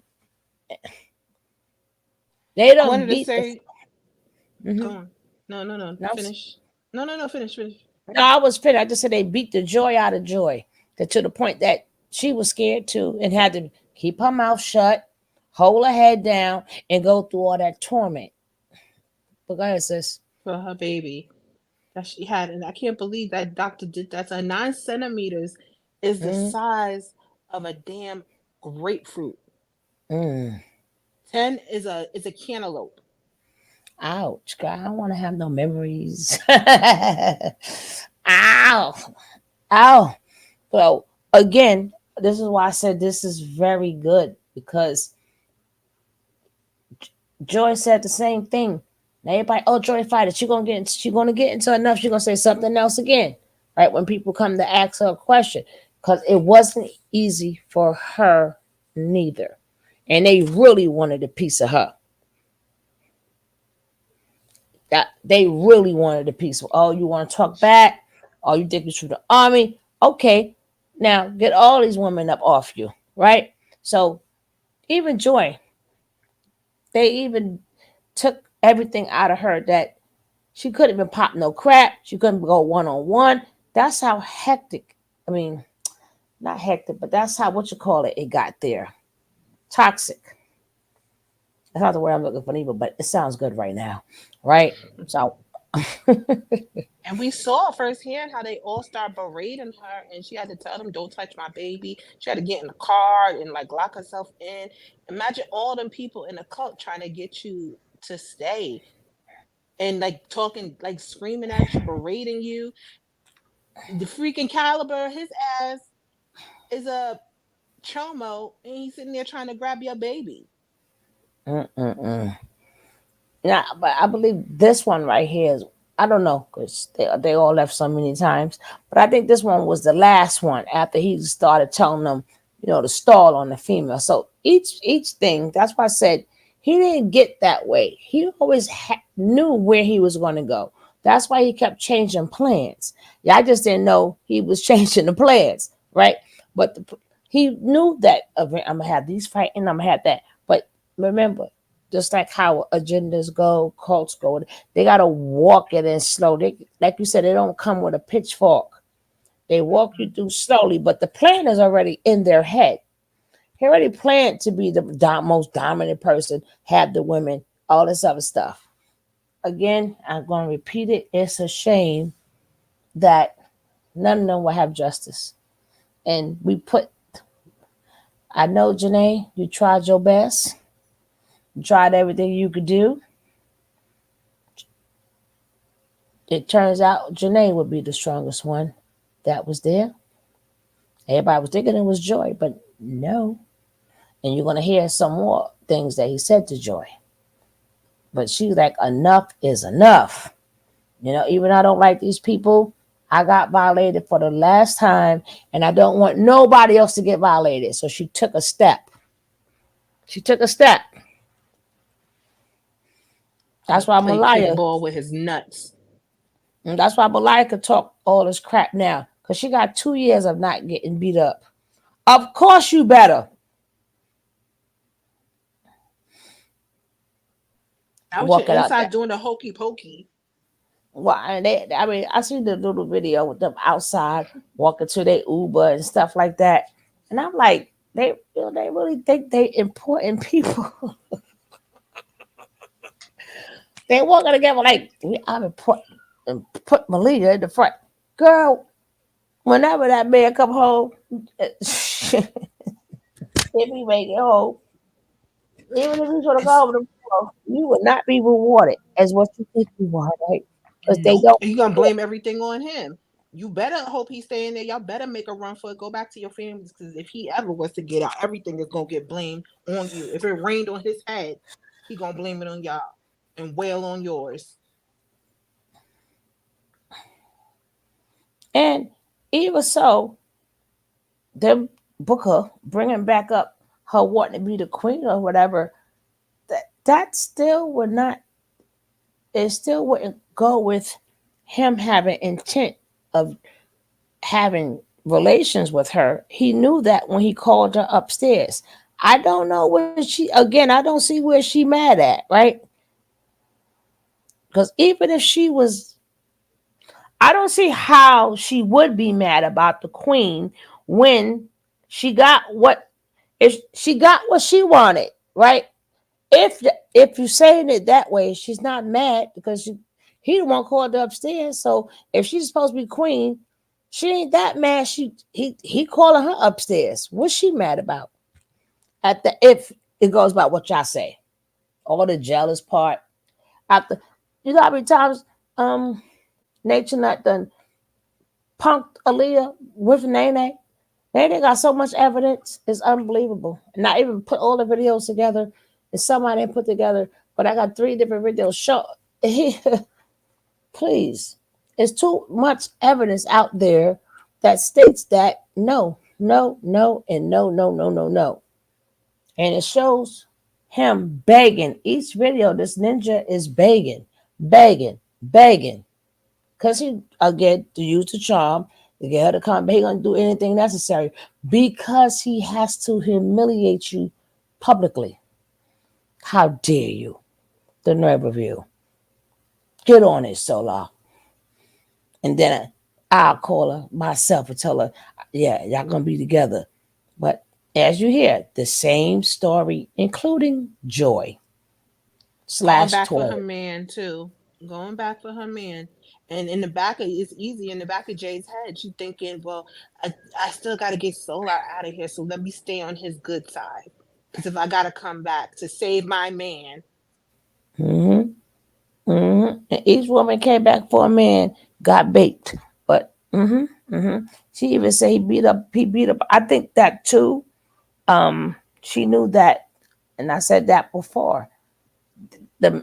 Before the women got aggressive, he made the men get aggressive. He made Musa beat her, right? And then now that the woman is getting so aggressive, they took her in whatever energy that she had, they took it from her. They took it. So even at one point, she was defeated too. But you're gonna hear a little bit more. And I like the way whoever asked the questions and try to catch her out there. I love how she's no, this is how it is. Right. Let's go. I'm not falling for it. So I just tighten up, grab my stuff, and I just left. Did you ever get therapy for what you went through while you were in Carbonation? Yeah, I did. It wasn't deprogramming. So the expert who testified, when I realized I was in a cult, was in Panama, and I actually started emailing him.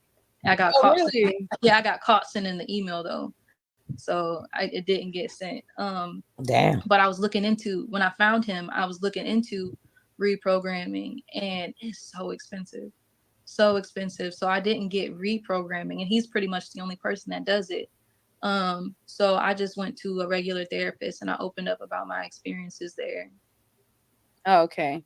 And so from me looking through your Instagram and everything like that, you kind of moved on and you ended up getting married to a man that is in the Navy, I think. No, he's not in the Navy, but yeah, we ended up getting married, And and it was some type of branch though, right? Like yeah, some, he's in the military as well. yeah, military. Okay, go ahead. Yeah, so we ended up meeting after my last and final time. Opened up to him about my experience with everything too, because it was something like I know that I wasn't completely healed from, and like if anything did pop up online, I didn't want him to be blindsided by it. So I did open up to him about my experience. We ended up falling in love and we got married, had a baby. Yeah.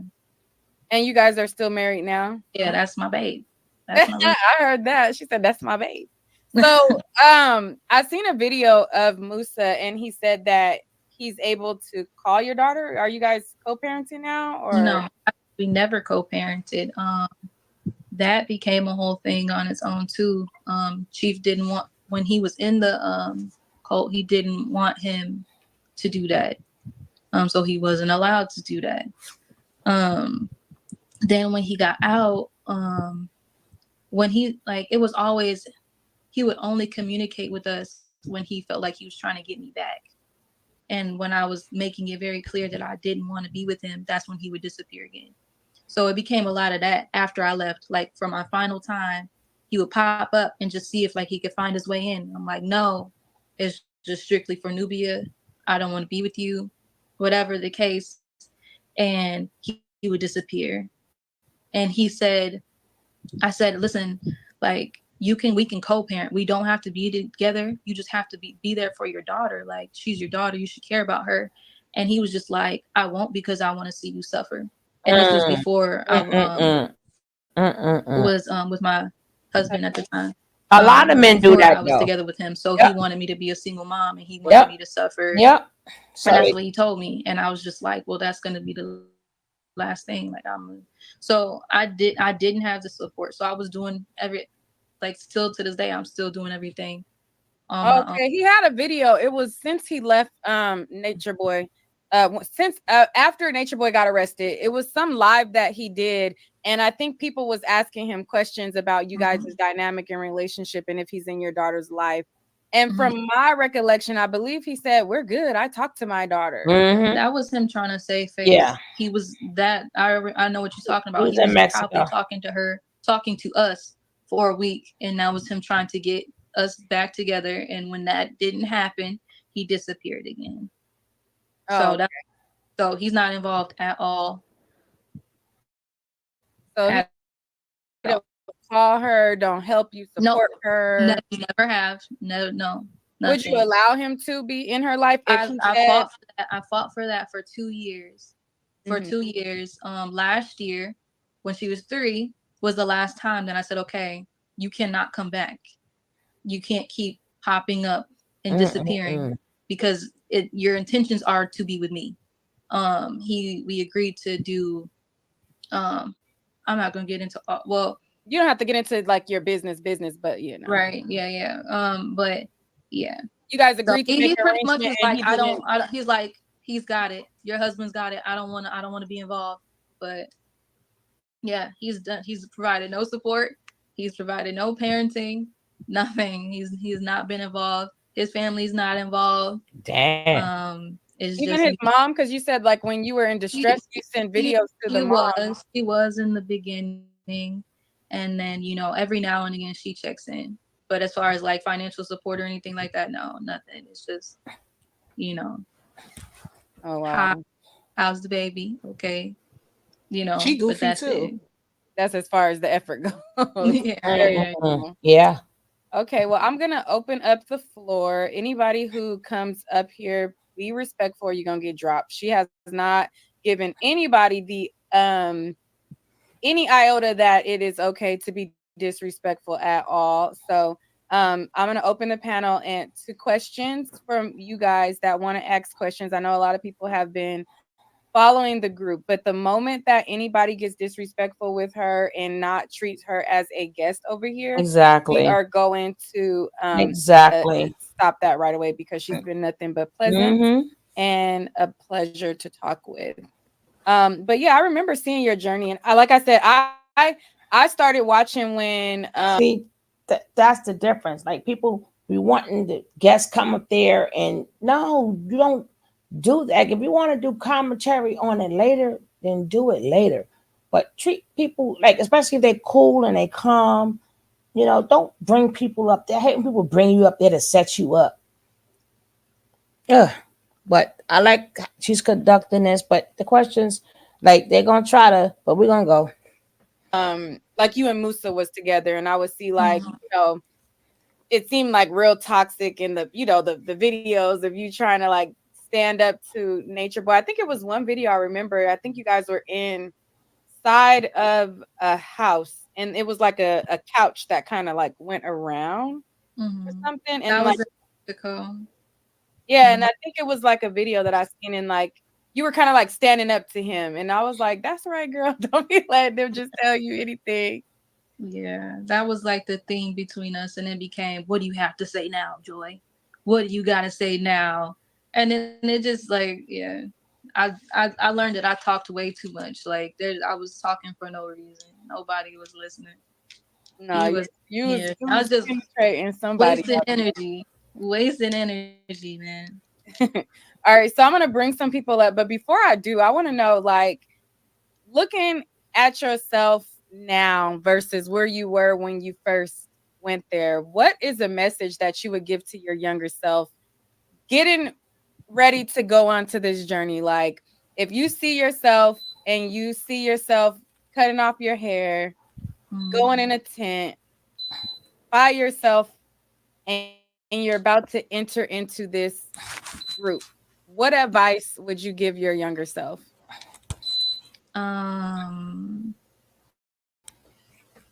What advice would I give myself? Trust yourself.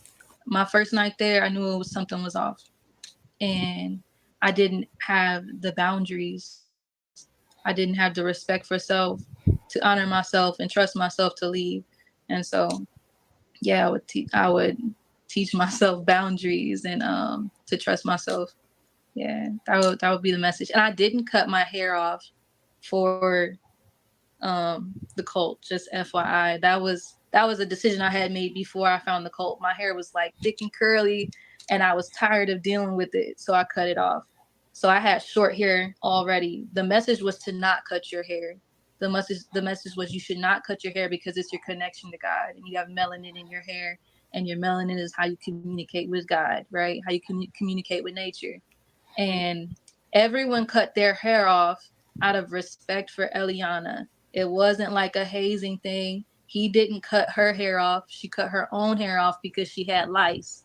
She had lice, and she was pissed off, and she was tired of like we were always trying to clean out her hair. Ew. Oil had brought lice to the camp, and they were dealing with it. A few people got lice, and she was one of those people. And she was just tired of it, and she was pissed off and going off on him one day, and she just went upstairs and started chopping her hair off. It had nothing to do. He didn't cut her hair off. He didn't make her do it. It was her choice. And she was having a really bad like experience, and like that was his way. Like after he would berate you, after he would make you feel bad or little or whatever the case, he would try and make it up to you, just like he did with me every time. Right? He would try and make you feel loved, and he wanted to do a romantic gesture, and he felt like we should all. He said, "Does everyone want?" I'm sorry. He said everyone should cut their hair to support her. You know, you had a few people like, I don't want to, but everyone did because they wanted her to feel loved and they wanted her to feel supported. It wasn't like everyone, like it wasn't like a forced thing. You know what I mean? Yeah. Yeah, but he has a way of asking you guys to do something. And well, no, I'm sorry. Yeah. It was forced because it didn't matter if you did. Because like I said, there was a few people that did. It wasn't necessarily a choice, but it was. I'm saying like in the sense that he didn't cut her hair off because like that was always a rumor. He cut her hair off. No, she cut it off because she had lice. Okay. And we followed suit. Yeah. Okay. All right. We're gonna bring up Nor. Yes. Can you hear me? Yes. I've watched their journey for years from the very beginning, and respectfully, I just want to know, how do you become brainwashed? Like, what is it that controls your mind? And this is very respectfully, being that you all are adults, I just can't seem to understand how that works. Is it the physical abuse? Is it fear? Is it? I really don't like when grown people say that. Right? Anybody can get brainwashed, manipulated. Brainwash just means that you're under duress and pressure. Right? It's not like we already know you can think. We already the same way they tell you it's for your country. It's for your country. Now go out there and fight this war. Right? You and then once you get in there, they say, hey, you got to take this down. You, even though it's no questions, they still do it, but there's repercussions if you don't, right? And then just like if you live in a black person living in America and we driving in a car and we always getting stopped by let's say a Caucasian officer. Let's say we go to another place where there's not racism at all, but it's already in our mind. If we driving in a car and we see a Caucasian officer, we're still going to feel the same way until it gets out of our system. And we all have different ways of thinking. We have all different ways of processing things. We don't all laugh at the same jokes. We don't all cry at the same movies. What type of stupid question is that? I don't care if it's rules. No, it's a dumb question. It really is. It's a dumb question. It should be like, it's ridiculous. It That's why really it takes a is. And whole then on top of doctor's that, degree. You have to get a PhD to study the human mind. It's a complex. and it's still not fully studied, right? It's still not fully Absolutely studied. not. Mm-hmm. And again, when you're an older person, you still have to realize. Just I always tell people, just thank God that you wouldn't know, because you could be in a single relationship, right? But when you haven't experienced it, so older people think, no, your mind is stronger, so it might be a little bit harder for you. Not like it's not like you can't get got, because the same thing happened to older people. When you sit up there and you meet these online guys and you send them your whole house and everything with these fake pictures, and they tell you the same thing, like, I love you, right? And they start, and then it take months to get them sometime. And then they start hitting you with, oh man, I was gonna come, but they froze my account. Little stuff that don't sound right, but they told you I love you and all this stuff, and it don't. It's a whole fake person. So anybody could get got. But when your mind is right and you at a good age and you out, of course it's going to be harder. But they are still young. And you know what? It's not hard. I The ones mean, that say that you can't be brainwashed and all that other nonsense, for the most part, 9 out of 10 times, those are the ones that get got the most. but we all are The Super Bowl brainwashed. commercials are brainwashing. Exactly. We're all brainwashed to a T. Like I said, even if you go someplace that's not racist, being that it's so racist here, every time a black man will get pulled up or pulled over, if he's not in a race, he's going to still react the same way.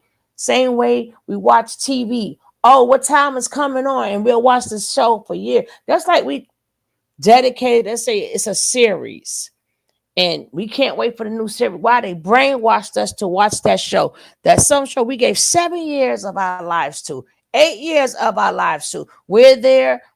And imagine the days when it wasn't where you could just watch it on Netflix. No, you had to be sitting in front of your TV. So you stopped everything you had to do. So, or a song, some way, somehow, we're all brainwashed in a sense. Or you cry when your favorite character gets off. You know it's not real. Exactly. I did that But one you still time. cry. It still pulls emotion from you. I did that one time and one time only. That was them damn all my children. And You and them so that's what they killed Tad off, but they brought him back. I'm like, oh, Tad, I don't think I will never do this again, right?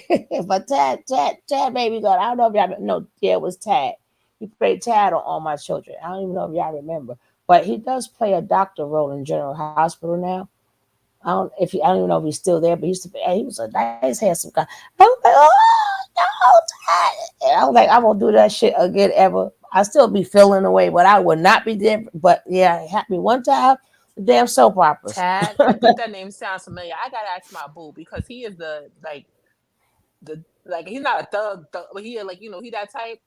And he used to watch it with his granny when he growing up, because he grew up with his grandma, so he knows soap operas. That used to be his issue on the low. I didn't tell his people. Yeah, but that was All My Children. That's what I say. But exactly, So we even get accustomed to these people. So we all brainwashed to a sense. So it's not like your mind is totally gone. But when you get programmed, it's like a program. It's not really brainwashed. It's really you're programmed. So She's even sitting if in you front of see, that computer, ain't she? uh-huh. hmm So we programmed to do stuff. That's all what brainwashing mean. You're programmed, right? But the difference is, like, we won't get abused or nothing, but we sure, like you said, we'll sure feel bad if we don't see our show. But like I said, thank goodness you can watch it if you miss it. But back then, if you missed it, you just missed it. Now they do reruns. They might not be the episode that it might not be the episode that you missed because you don't know what the rerun's gonna be. I I went back to look at Luke and Laura and didn't even realize. Yeah, he baked her and then married her. Yes, ma'am. Yeah, they talk about that still. And they say it's not a simple question, it's a very broad question. It's actually the opposite. It's a very myopic question for a very broad understanding. And to me, it's a stupid question. I respect y'all saying that it's not, but to me it is. Because everyone should know how complicated the human mind is. You brainwash into celebrating Christmas and Easter and your birthdays and things like that, or not celebrating them. Right. It's a program. Just like we all know Jesus, if you believe in it, he was not born no December 25th, but every damn year you got a lot of people, which it should never have been celebrated. You should have never bought a gift. You're supposed to give people gifts anyway, but we're conditioned knowing that there's nowhere in that book to say when his birthday is, but we still not stop. I mean, we put the tree up, do that. We spend a lot of money for a And fake the ass tree up. holiday, right? For a That's not fake even ass holiday. People Ain't got no people. Capricorn doing all that. Ain't no Capricorn caring that much about all the old people. Ain't no Well, Capricorn gonna die on technically, the cross. according to the Bible, he would have been born the end of March, April. So that would make Jesus Aries. That would make Jesus Aries. And if you think about all the things he have done, that's what they say. But evil, we don't know. But we do know it's not. That's Nimrod's birthday. But we do know that it's not. But we still, even knowing or not, people are in jail right now because of this fake holiday. Oh, I gotta get my kids some gifts. They go out robbing and stealing for a fake holiday. Here they go in jail. Rob, because I gotta get my kids something. And you said put up the tree. That's not even a Christian belief. But that's the That's main. some But that, pagan-ish. That's pagan. exactly. Even the balls and stuff itself, right? Now, can you do that? You could do that any day, right? Any day you can do it. Decorate your house any day. And then even, like you said, all holidays, right? So we still conditioned to do it. And once you My birthday break is free the day from after it, Christmas. huh? She just said my lady said her birthday is the day after Christmas. Jared Leto's birthday is that day too. Oh, Lakeisha said, but oh, them damn snappy cappies, boy. Ooh, child. Happy Kwan. They'll get to that money though. He ain't going on no cross. Could have been somewhere make it do what it do with that carpentry. Mm-hmm. It's like, I'll give you the directions, but you're on your own. That's what You know what? You ain't lying. Every time with they smart ass mouth, I be like, oh my goodness. Mm-mm-mm. Oh, good. Them little snappy cappies. Boy, I call them, I call them Brick City, right? I got a name for everybody, don't I? Every side I got a name for it, don't I? I love Right? them though. I'm a Pisces. I love me a Capricorn. I swear. Now I never said I don't like them. I love my cappies too, but their mouths are still reckless. Then they got this little temper. I like pump them brakes, okay? Peaceful now. Stop it. Then we got the pop off Pisces. What day is your day, girl? 13. Oh, Sun and moon, both in Pisces. oh. How you think I'll be flying off the sand and then going to Mm-mm. crying? She be double ready to pop off, boy. Especially the young ones too. I'm like, yo, sit your ass down somewhere. And I'm telling you, y'all ready to fight. Damn, like sit down. I'm ready to pop off. I'm like, sit down. Them young ones, boy. I be like, God dang it. I be like, please don't hurt their feelings, okay? Leave them alone. Leave them be. And then you Or got the beat your ass and then say how we did it out of love. or you got the ones too. Or you got the ones too that it depending, but that's well, mainly the boys though. Girls is really the real pop off. But the boys is like, you don't see me. You don't I'm here. You don't see me. Right? No, you don't see me. Like, yes, we do see your ass. Right? No, you don't. Like, yes, we do. The boys like their libations too. The boy Pisces, they like their Oh libations. my goodness. They swear nobody And then narcotics. and they be creeping. They be creeping. They be all in your business. You thinking like I thought they know all your business. You just don't know they know all your business. They be creeping all in. They know all your shit. They be swearing for goodness. You would never know. Like what? But they know. They be creeping. Believe me, you mess with one, they going through your stuff, baby. You ain't gonna know. It's an energy. I dated a Pisces one time, and I grew up with him too. And I still love him to this day. That's my homeboy. But I used to call him Joker or Harley Quinn. Mm-hmm. We would have been off that cliff instead of dropping into the school. We would have been off that cliff together. No, I never was fortunate. I don't date water signs, period. It's just like period. Just no. You like roller coasters? Me? Actually, they're gonna have to invent a whole new sign for me, right? It got to be like a 14, 15 sign. It can't stop at 12, right? Because I know you got to put some new ones out here. They tried. Remember the one that start with the O? What was it called? Yeah, the 13th star. Yeah, they tried, but I didn't know we need some more than that too. Shit, these 12 or 13 ain't working out. Damn it, it ain't working out. You have to make some more. You have to invent. Go see if you see some more stars up there, some planets. God damn it, shit, got to make some new ones because these ain't working out. Lily, we always gonna find you. Huh? She just said that her bonus dad is a Pisces, and her youngest is a Pisces too. Yeah, we always find each other. Yeah, but a Cap and a Pisces. Oh my God, that Pisces is going to teach that Capricorn patience, because you need patience dealing with you guys, right? Because Capricorn has none. They have no patience at all. If you're dealing with a Pisces, you're gonna learn to have patience. They don't like mistakes. That's what a Capricorn don't like mistakes. They better get up on not a reason for doing something. You can't be like, oh, I feel like painting the walls blue. Nah, that's not enough. You got to give them a reason, a valid reason. You got to give them written down. Not me. Game plan. Not me, but dealing with them is like it's like you in business. Like you're not even in a relationship. You're in business. I'm like, well, damn. Well, let's do the monthly quarter. Like they want to have business meetings and shit. I'm like, we don't get up out my face. God damn it. I don't know. They be trying to try me. I'm like, I'm not the one, right? I'm really set in my ways. I am beyond fixed.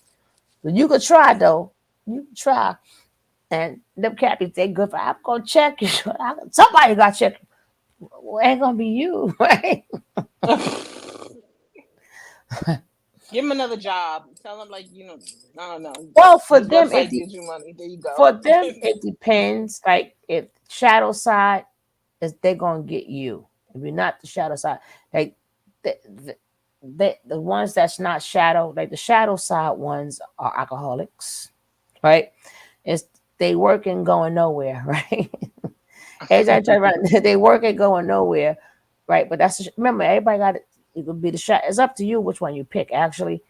But the shadow side ones, man, but the ones that's not, but I'm like, they sit around like they authority. I'm like, shit. But for them to deal with Pisces, they're gonna learn patience. Because yeah, the way y'all in and out, in and out, in and out, in and out, y'all gonna work that Capricorn nerves, and you're gonna realize Capricorn gonna realize too. Y'all can't be swayed neither, and y'all ain't gonna do what y'all don't want to do. Hello. They gonna have y'all the ones to learn them, right? So you want to sit around frustrated every day, that's up to you. Or you gonna have patience, but you cannot get them to do what they don't want to do. Even though you can't get them neither, but you will have to understand what I'm saying. Yeah, me and my ex stayed together so But long because we just let each other be for the most part and just did our own thing and may give a little advice here and there both ways. But we wasn't on each other's necks or nothing like that. That's the best way to do it. I mean, we've been together for over 20 years.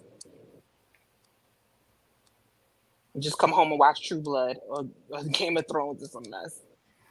I did that neither. They just thought we was at a business. I thought we was at a business meeting. I'm like, hey, come on, but it's crazy because it worked. Actually, it works for me because I'm like that. But for some people, it might not work. But for y'all, it's not going to work. Again, unless y'all want it to work. But y'all swim in the ocean. Like y'all are not restricted at all. So y'all don't deal with restriction unless y'all choose it, right? Absolutely, and then even if y'all restriction is to stay to yourselves and don't be bothered, and then okay, I'll be bothered with the world unless y'all working on something that's different. The rest of the time, y'all really don't like people, right? Y'all like them sometimes. Y'all want to be bothered sometimes. Y'all really cool or whatever, but when y'all want y'all space, please give them their space, right? That's all I can say. When they want it, give it to them, or you gonna wake up that damn shark, right? Why do you think so many serial unalivers are Pisces? Actually, all. That's all. No, not all. Not all. No. I didn't finish. I didn't finish. It's majority all mutable signs, right? It's all. I'll show you the list. They're all mutable. So that would be Sag, Pisces, Virgo, and Gemini, right? But if you look at the list, they're all mutable. Mutables, they're crazy. I tell you, leave them mutable. Watch the mutable signs, right? We got Gacy, we got BTK, we got what's her name? The one that they did that movie Monster about with Charlize Theron. She's a Pisces too. There's a lot though. We got all the good ones. That's what it is. All the ones we went to school for. Yeah, but all mutable signs are live. I call them live wires. All of them are live wires, right? That's just that. But Cancer's on the top list, but not they. That's a different list, and numbers like not serial killer, but they up there. But it is a list. But if people look at it, but people don't know is that's all. It's all mutable. See, the rest of us ain't got no time for all that, right? We ain't got no time for all that. Like, leave us alone. Y'all walk around taking people out and shit. Not like that. No, we ain't got time. We try to be nice. And y'all get caught. No, we can't roll together. That's why the list so high and shit. I ain't messing with y'all. Y'all get caught too much. What's supposed to find you? Damn it! Like, it's that subconscious that feel bad, so you gotta subconsciously check yourself. I know. So many y'all keep getting caught now. Y'all mutable signs, get it together. Get it together. Y'all gotta learn that from Capricorn. At least they learn from Virgo. They, even though they mutable and they get caught too, but no, at least they'll make sure they clean it and do whatever. You ain't. They do it too, but they good about it. No, y'all keep getting caught. I'm like, I ain't messing with y'all. Well, let's go. Cause these questions are good, and we almost finished, guys. Insecurity. It just like, can you kind of help me understand that? Right. It's all of very that. Simply. Yeah, it's all of that combined. It's different for everyone. Like I said, when I got there and what I started noticing that he was doing, he was finding everyone's insecurity, finding everyone's vulnerable point, and manipulating that. So I noticed with a lot of the men, they didn't have father figures, and he would always portray like that father figure for them. Some of the men didn't have community, and he would portray like that's what you have here now. You finally have people that love you, that accept you. Wow. People are leaving environments where they're surrounded by drug addicts, where they're not in good environments back home. Right. And now you have an environment where people are not crackheads and forcing you to do, right? So you feel like, you know what, this has to be good because we are vegan. We do live in two connected. We are constantly connected to the earth. And when I go back home, I see crackheads. I see people running from their problems. I tell you later, stuck in their depression and not leaving their house. Right. So you get trapped in this cycle of, am I doing the right thing? Because we are living this, but he was twisting it. He was manipulating the message at the same time. Yes, we're living in two in nature, but I'm controlling your every move. I make every decision for you at the same time too. You can't think for yourself. Yeah. So it honestly, some the layers of it does confuse me too. Like I said, I feel like I wasn't brainwashed to the extent of some others because I was always, and I you did weren't express my mind, and I still didn't understand that part, but I feel like a lot of it had to do with fear. He had different vulnerabilities on them. He had different ties with them. So it's different for everyone. I appreciate your answer. You're welcome. Thank you, Nick. All right, bye-bye. The people who are on camera gets special passes in the line. I just prefer like when people are on camera, but alchemizing energy can take you next. Hey. Hi. I look crazy. That's why I'm not on camera. You see how I look? Go ahead. But you mentioned that you were there during the time Aya was there, and Aya, she has a child. 2 people were allowed to have children there, including Velvet. Did Aya ever go through anything, or did you ever notice like her sadness, or like just seeing people with their children? And she can't be with her child. I know you ain't asking that she couldn't have her child, but then other people have kids. I think they had kids within the group. DJ Genesis, I know you ain't come there to ask no questions when you know them. God damn it. Didn't you have Shaka staying at your house? You don't know? Why you didn't ask him when he was there? God damn it. I can't. Oski, you see what I got to go through, right? Damn it. Now, Genesis. You know. I'm so done, right? Damn it. You don't have the whole fucking population at your house, and now you ask. Oh, I'm so done. Let her out. Where's she at? Let her out. I know. I just had to stop and laugh, right? Because you know that people ain't gonna get the joke unless you know, right? Well, unless you know. So she don't. I don't know if Nika at night know, right? But God, and plus you not know that voice, but I just had to laugh. Let's carry on. So it was different, right? So if you had a child outside, he didn't want to be around children from. You can't hear nothing. The other world. First of all, Portia, I'm sorry. You can't hear? Portia, she didn't have custody of her child. She was homeless. Can y'all hear? In the street. Press she was prostituting. So she didn't have custody of her son. She did express sadness though. And that was something you would get in trouble for because that was something you should know that you should be letting go of. That's your lower self. You should not have ties to your other family. That is just an attachment to you that's going to keep you in your lower self and your God. So you should recognize that. right? As it's a No, let me distraction. drop down. I think I'm having internet issues. If you had a child And I'll within come the back in a group, second. then that's okay Oh, you because your can? child was born into heaven. I'm put the If your link back child was in. younger, like for example,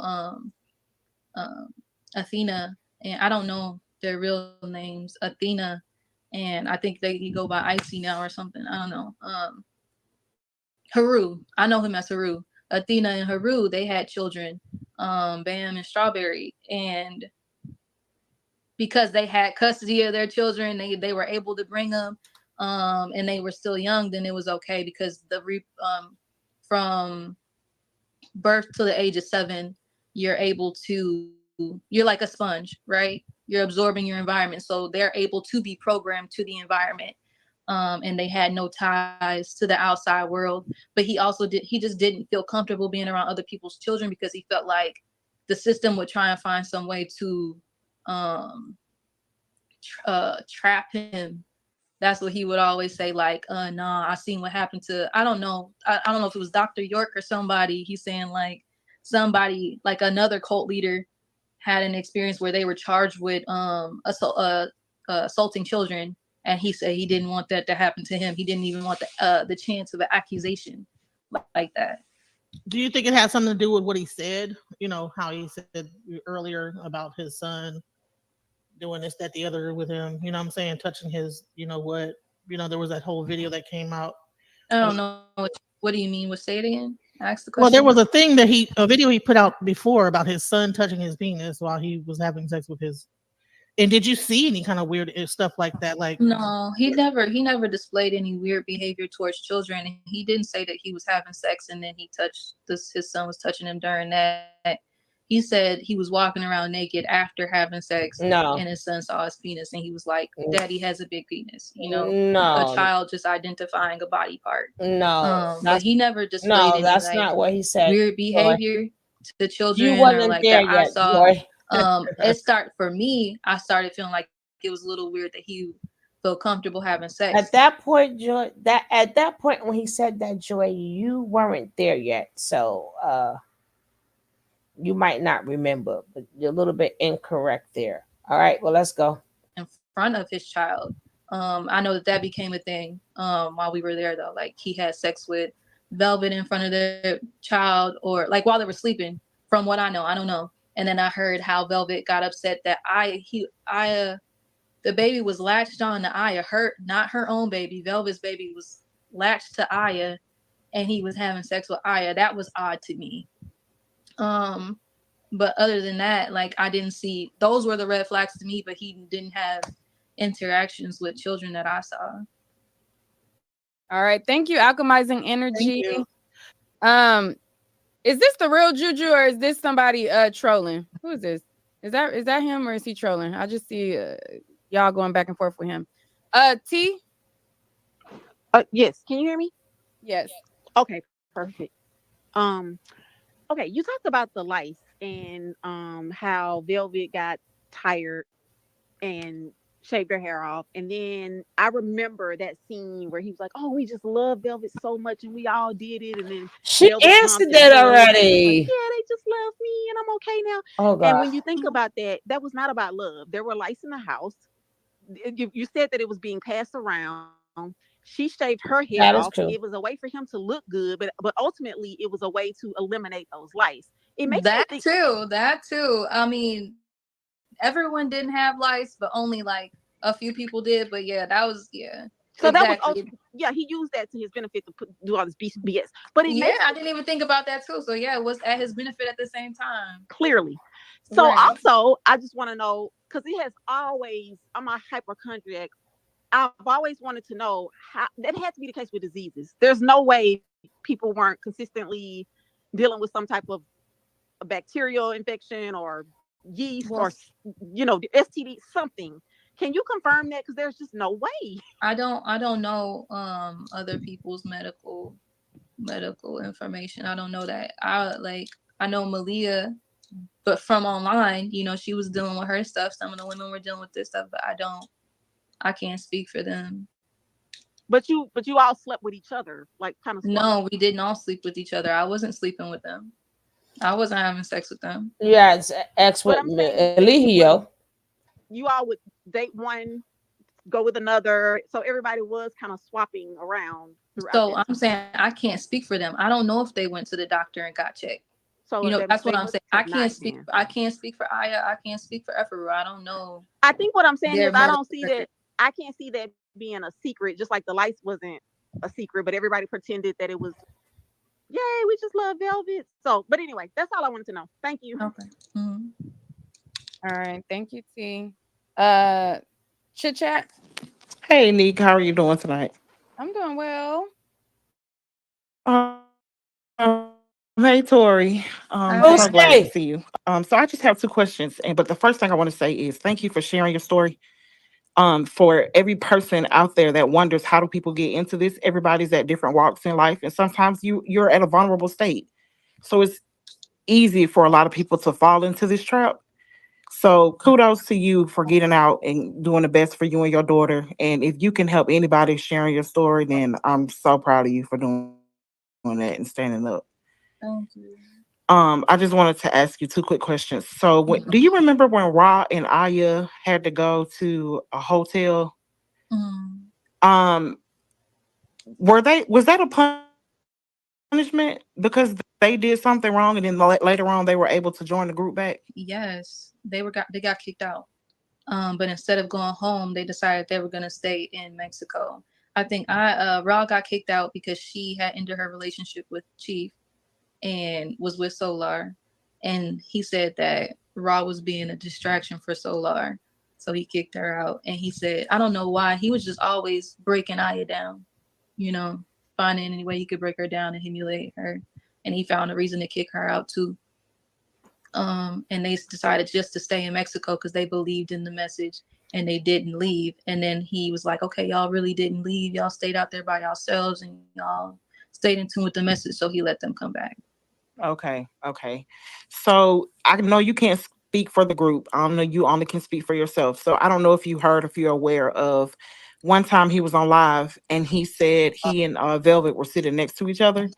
And he made the statement when Velvet was pregnant, which her name then was Eliana. He said, Eliana is pregnant with my next wife. And I just wanted to get your thoughts on that statement. Honestly, I don't know that. I didn't hear that statement. The rule was that if he was on live, you have to be listening to his live. And obviously, I didn't follow all the rules. So I personally missed that live. So I don't know if he actually said that verbatim because I feel like sometimes people do have misinformation. But if he did say that, that's fucking weird, right? I feel like there's no other way around that. So yeah, if he did say that, then that's weird and that's not cool. I can say that in Nicaragua, he started saying some weird shit like that though. I forgot about that. You just kind of refresh my memory. He was saying like he would always watch different videos of like cults and tribes. He started actually showing us videos of different cults and tribes, and that's when I started realizing like, oh, like I never heard of a cult before him showing me the information of a cult. He was watching a tribe video, and in a particular tribe, the father breaks the virginity of the daughter. And he was just like, what he just was like, what do y'all think about it? Y'all hear But that that shit? was always how he would like insinuate something, just like how see, this is what I'm talking about. This is what I'm talking about. This is what V should have told them people.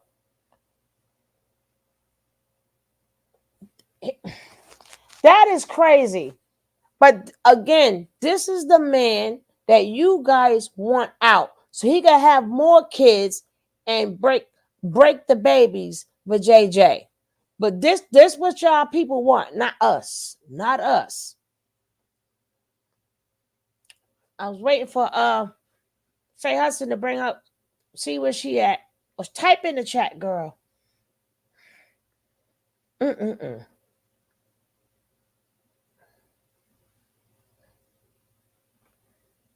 That's why I'm telling you guys, if y'all come in here with some save nature boy and this ain't right, and this, I'm not dealing with you.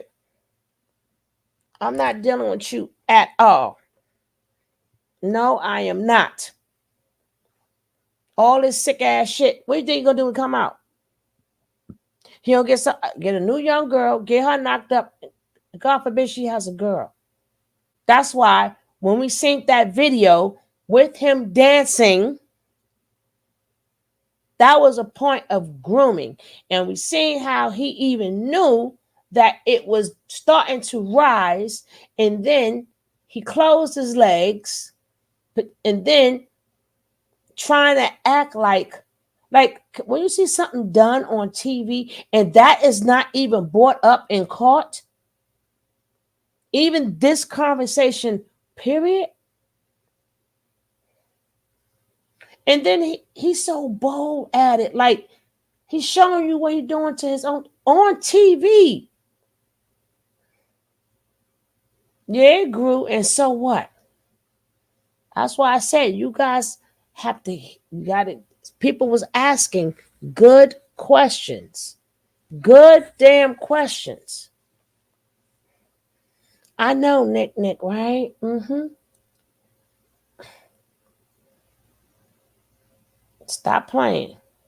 Different videos of like cults and tribes. He started actually showing us videos of different cults and tribes. And that's when I started realizing like, oh, I never heard of a cult before him showing me the information of a cult.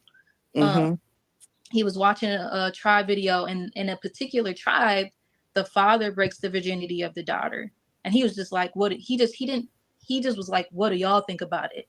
But that was always how he would like, what do y'all think about something? It? Just like trying to implant an idea. How do y'all think about eunuchs? Mm-hmm. Trying to implant the idea. Yeah. Right. So it was like, what do y'all think about this? And I was like, hell no. Like, no. Like that's incest. No, you can't. No. And he didn't make any comments about it, but that he asked us our thoughts on it. Ain't that something? Okay. When do you think the wives will finally break up? I have no idea. I didn't think some people would leave, and they did. Yeah, I just feel like they're really clinging to each other because they're all they have at this point. I mean, they're fighting charges right now, so they could be in jail, and I think it would probably split them up. So maybe before or after, I don't know. They could be so deeply into it where they're convincing themselves that this is all for him. I don't know. I don't know. Okay. Well, thank you so much for doing this interview, Nick and Tori. I appreciate y'all. All right, thank you for coming. Have a good night. Take up a couple more. I don't want to bombard her with like a whole bunch of questions, or until she's tired of. You tell me whenever you get tired. Okay. Of saying, okay, well, I'm done. All right. And whoever is on camera gets like, bumped up. But Nikki Nicole.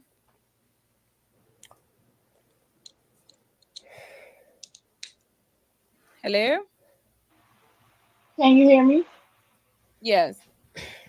Hey, Nick, thanks for picking me to come up. I don't have a question, but I just wanted to say, Tori, that I'm very proud of you. And you look great, and I'm just happy that you got away from that. Congratulations on your marriage and your babies. And I wish nothing but the best for you. You were very strong for this. Thank you. Okay, thank you, Nick. I'll probably play that clip again tomorrow. Nicole B. I'll probably play that clip back tomorrow. Matter of fact, the questions, like I said, if people ask good freaking questions, I specifically said this should have been brought up in court. Right? A lot of things should have been brought up in court.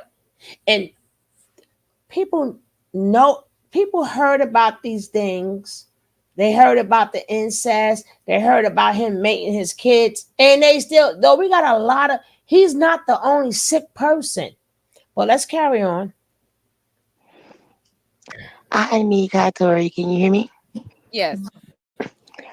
Okay, I have a question. So I know everybody is pretty much rooting for Nature Boy to be convicted and go to jail. But listening to some of the testimonies testimonies like from Solar and True. Tori, with you being there, do you feel like they're Listen, not taking accountability for what they did? I understand that they were manipulated, but somehow, like watching the trial, it's making me feel like, you know, how they would abuse some of the women and be violent with each other. Do you feel that it is fair for them to blame it on him, like he's the reason that they were acting like that? I mean, everyone gets brainwashed differently, just like the women were brainwashed to believe that they should be beat by their husbands. I remember the first time Musa hit me, I was like, I felt like I earned my stripes, right? I'm becoming a woman. And so it could be the same for them. They're constantly being chewed out for hours too.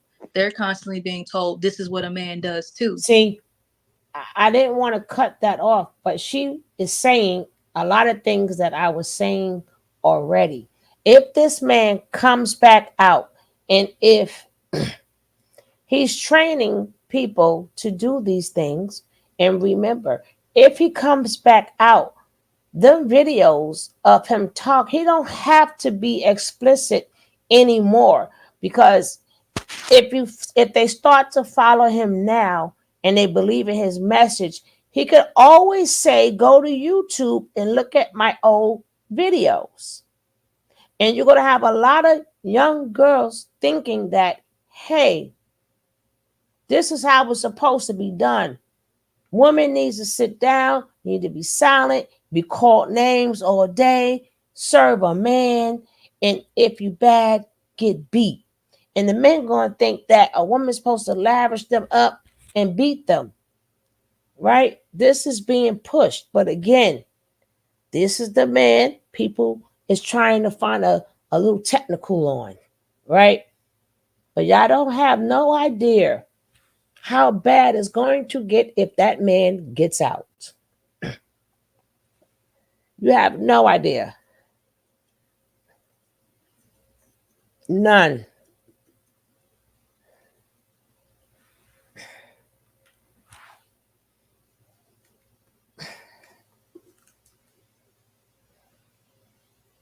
And a lot of men too, I seen in the comments, they was like, wow, I think I need to become a cult leader. I think I need to become a cult. It's gonna be a lot of new cults that's pushing the same agenda. It's gonna be a lot of women getting abused. And they're going to think that they deserve it. They're going to be brainwashed into thinking you better not call Popo. They're not going to call Popo. They're going to sit there and get abused. These men want power. And people watching Nature Boy, I've seen a lot of comments when I look at stuff, and they're specifically, oh yeah, I need to get a coat. I need to get a woman. Oh wow, you can. They look because people showing the pictures of him with all the women around him. That looks good to other men. They want the same thing. If you could get women to do anything that you want, these men like that.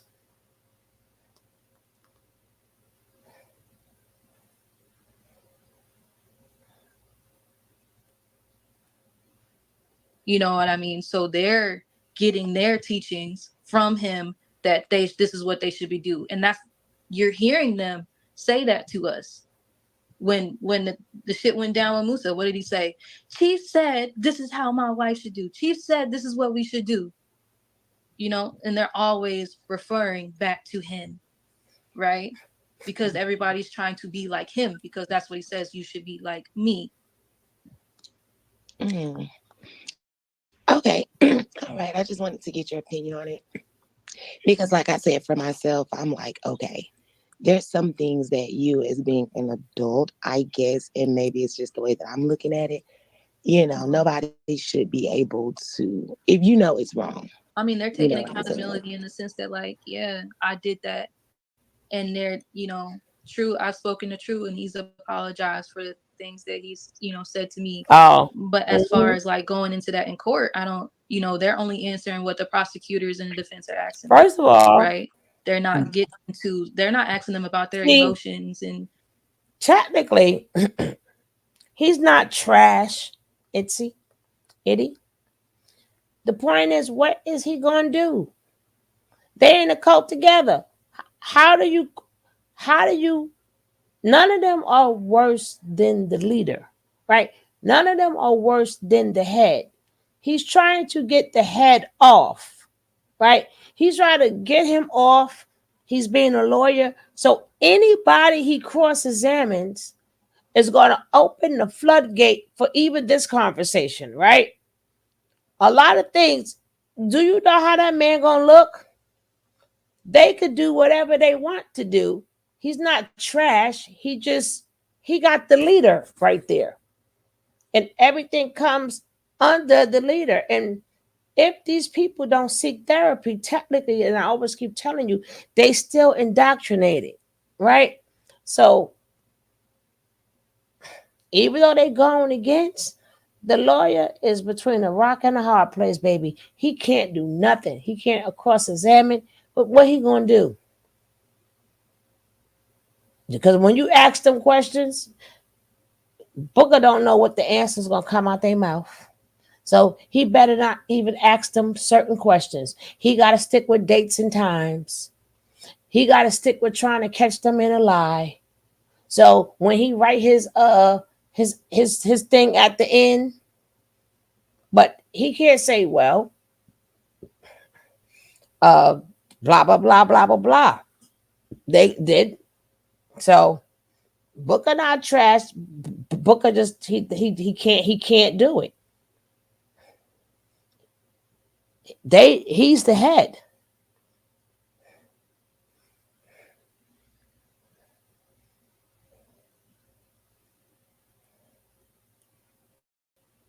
you know, how they felt, and if they're sorry. They're not asking them that. They're asking them what's pertaining to this case. What happened that day? What happened that night? What led up to it? They're not asking them those other questions. But I know True, he personally did apologize to me. So yeah. Okay. All right. Thank you, Nicole. All right. All right. We have Quita and then we have James.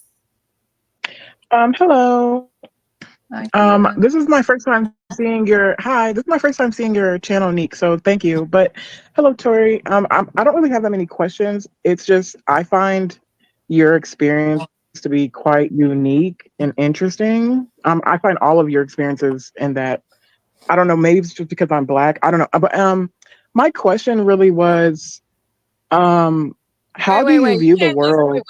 Wait. You can't just jump over the thing about maybe because I'm Black. We all Black. What that mean? No, I'm saying no, because some people don't view their own Blackness in the same way another person would, just because like we're all different. Yeah, that's what I'm saying. We're all very different. We all grew up with different experiences. So. Yeah, that's what I'm saying, right? Yeah. The reason I say because today he was doing dates and times with the questions and times and dates. He was asking her about the video. She was saying stuff completely different. Yeah, that's why it doesn't, even if he know she's saying something different, he still can't question them too much. Remember, they're not supposed to be a cult, right? Remember, he didn't do all these things. That might open the floodgate for different stuff, more abuse. So even if he know any one of them is lying, besides Nene, but if he know he can't do nothing about it.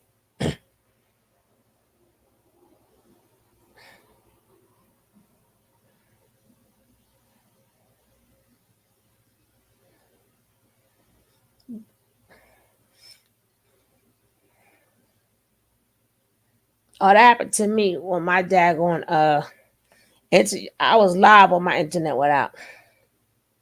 Yeah.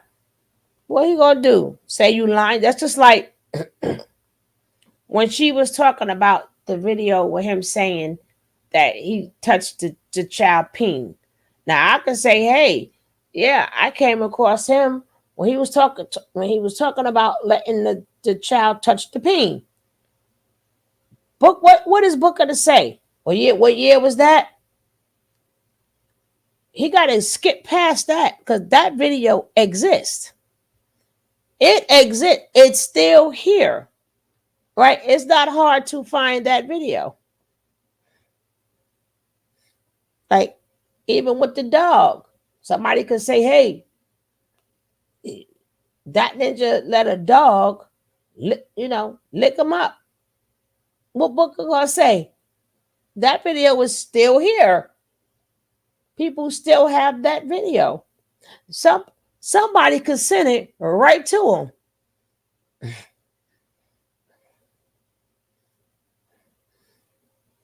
So he gotta tread lightly. Tread lightly. Yep, exactly. Now you get what I'm saying. They can say whatever they want to say. He cannot prove them right or wrong because that's going to open the floodgate. As soon as somebody lie, you can't say, that person's lying. This is what really happened. Nature Boy can't do that, right? Hello, Latavia. Nature Boy can't do that. He can't say, oh no, you lying. This is what really happened, right? He can't do that. I can't say, well, I woke up at 1 o'clock and he knocked me in the head. And then, that person is telling the story. Well, what time did you knock on the head then? I knocked it, at least it would say I hit it at 3 o'clock, right? So,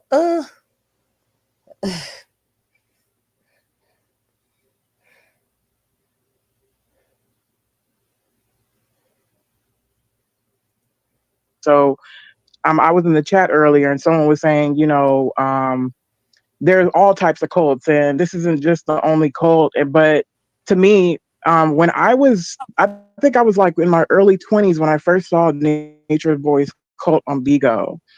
And I remember swiping because it looked so suspicious that this man had all these absolutely gorgeous women around him. And it just didn't seem like it was right. But I'm ranting. My question really was, Tori, to you is, how do you view the world after your experience, after understanding? I don't know if you do. I mean, because I haven't heard your story, so I'm sorry about that. But I'm just wondering, if you do view what your experience was as a cult, how do you view the world as of now? The same. I feel like I taught after that experience, I focused more on, like I said, trusting myself. Neek asked me the advice that I would give to myself earlier. And I said, boundaries and trust in myself.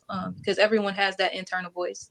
Everyone has that, has God streaming through them. God speaks to them. So trusting that and listening to, if something makes me feel uncomfortable, then I don't have to explain anything. I don't have to give you a whole speech about why it's making me uncomfortable. No is enough.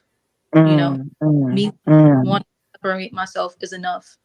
And my outlook on the world still is that what attracted me to it was, I still believe that you should be more connected to nature than you are to a city, living in tune with life and not against it. Right. Yeah. So I still have that view. That was the whole reason that I joined. I wanted people to know that they could heal themselves and that they could live sustainable. And that a lot of the diseases that people are facing now, whether that be cancer, diabetes, is because of the environment. It's because of the lifestyle that you live. And that's why I was attracted to it, because I saw people suffering from diseases and dying from diseases when I'm like, if you would just disconnect and connect to nature, eating fruits or whatever the case may be, then you could heal yourself. So that was what attracted me. So I still have that same mindset, but as far as somebody else being my God, as far as someone else controlling my every move, I'm not for that. And my last question, thanks for sharing. My last question is, how have you been deprogramming from the programming that Nature Boy was trying to do, you know? I mean, like I said, I trust myself. I sifted through the information that I received and take what resonates with me and throw away what does not. I stopped using the lingo. Honestly, I disconnected from anything that was involved with him. Just like he said, you should only watch him. Yes, I stopped watching him. Just like, for example, I didn't even know that the trial was about to start. I just found out when someone sent me a video on Instagram. You know, Would so you I have disconnected testified? from all of that completely. Would you have testified against him, or do you want to? I would have, but I wasn't there during it. So Okay. I was gone. I have been gone for 2 years. Wow. You could have still testified. A lot of them wasn't there, Wow. I'm girl. so sorry. Oh, wow. Okay. Well, thank you so much for listening to me and answering my questions. And I hope you have a really good night. Bye-bye. Thank you. You got Thank time you, to testify, girl. You got time to Sammy? testify. Hi, Nick. Hey. Hi, I'm sorry. You're good. Hello, Tori. So, real quick, can y'all stop talking crazy in the chat? Because y'all got us cussed out earlier. And then, Tori, can you lean in? I'm trying to give you a virtual hug. Bring it in, sister. Bring it in. Air hugs. So, I have a question. Did anybody ever give like the details or the full truth of how Zoka and Solar's baby died? I wasn't there for that. I think that Solar did speak about it. I wasn't there for that. No. And one last thing, I just want the testimony from everybody on the stand for the prosecution. If y'all are viewing this, even you, Tori, I admire the strength that you all show and the grace that you all still give, even after being in such a tumultuous lifestyle situation. And I feel like your testimony just shows humanity, how resilient we can be. And I commend y'all for being so brave. Thank you. You're welcome. All right. James Allen. How you doing? How you doing, Tori? Yeah, I'm doing My question. First, I used to watch the Carbonation on IG with my girl at the time, which is now my wife. Back when you were there and other people were there. My question is, do you believe that Eligio is I don't know if you could say that is a rapist? Like, do you believe that? She I said know he you were raped there. her, You've damn seen it. different parts of his personality. Clearly, he's a narcissist and not a real good person, in my opinion. But does that automatically make somebody a rapist, in your opinion? So honestly, when I first heard it, I was like, what? And I was confused because I had just talked to the victim before she went back, and I was telling her, don't do it. They're going to love bomb you and then they're going to jump you.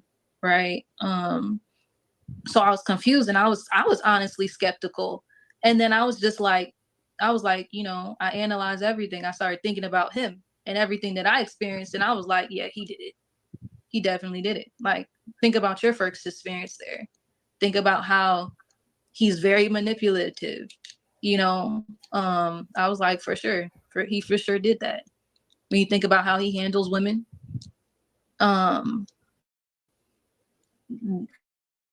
hearing about, you know, other women's experience with him, Kendra, how she lost her virginity with him, how she was left on the floor crying after that. Just me witnessing his character, I was like, for sure, he for sure did that. Cool. And one more question.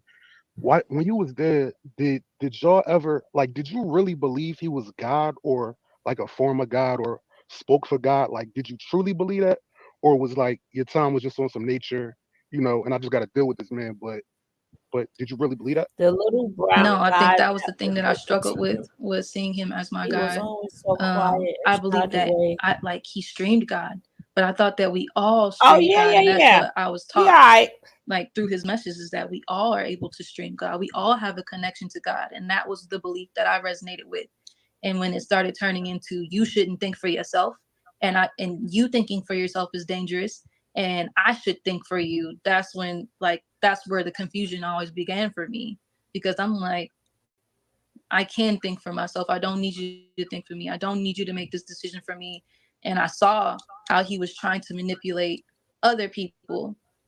And so, no, I didn't see All him right, as cool. a friend. All right, cool. And thank you for answering it. Thanks, Neek, and thanks, Tori. All right, thank you. Tori, did you want to talk to more people, or how you We can do feeling? one more and I'm good. Okay.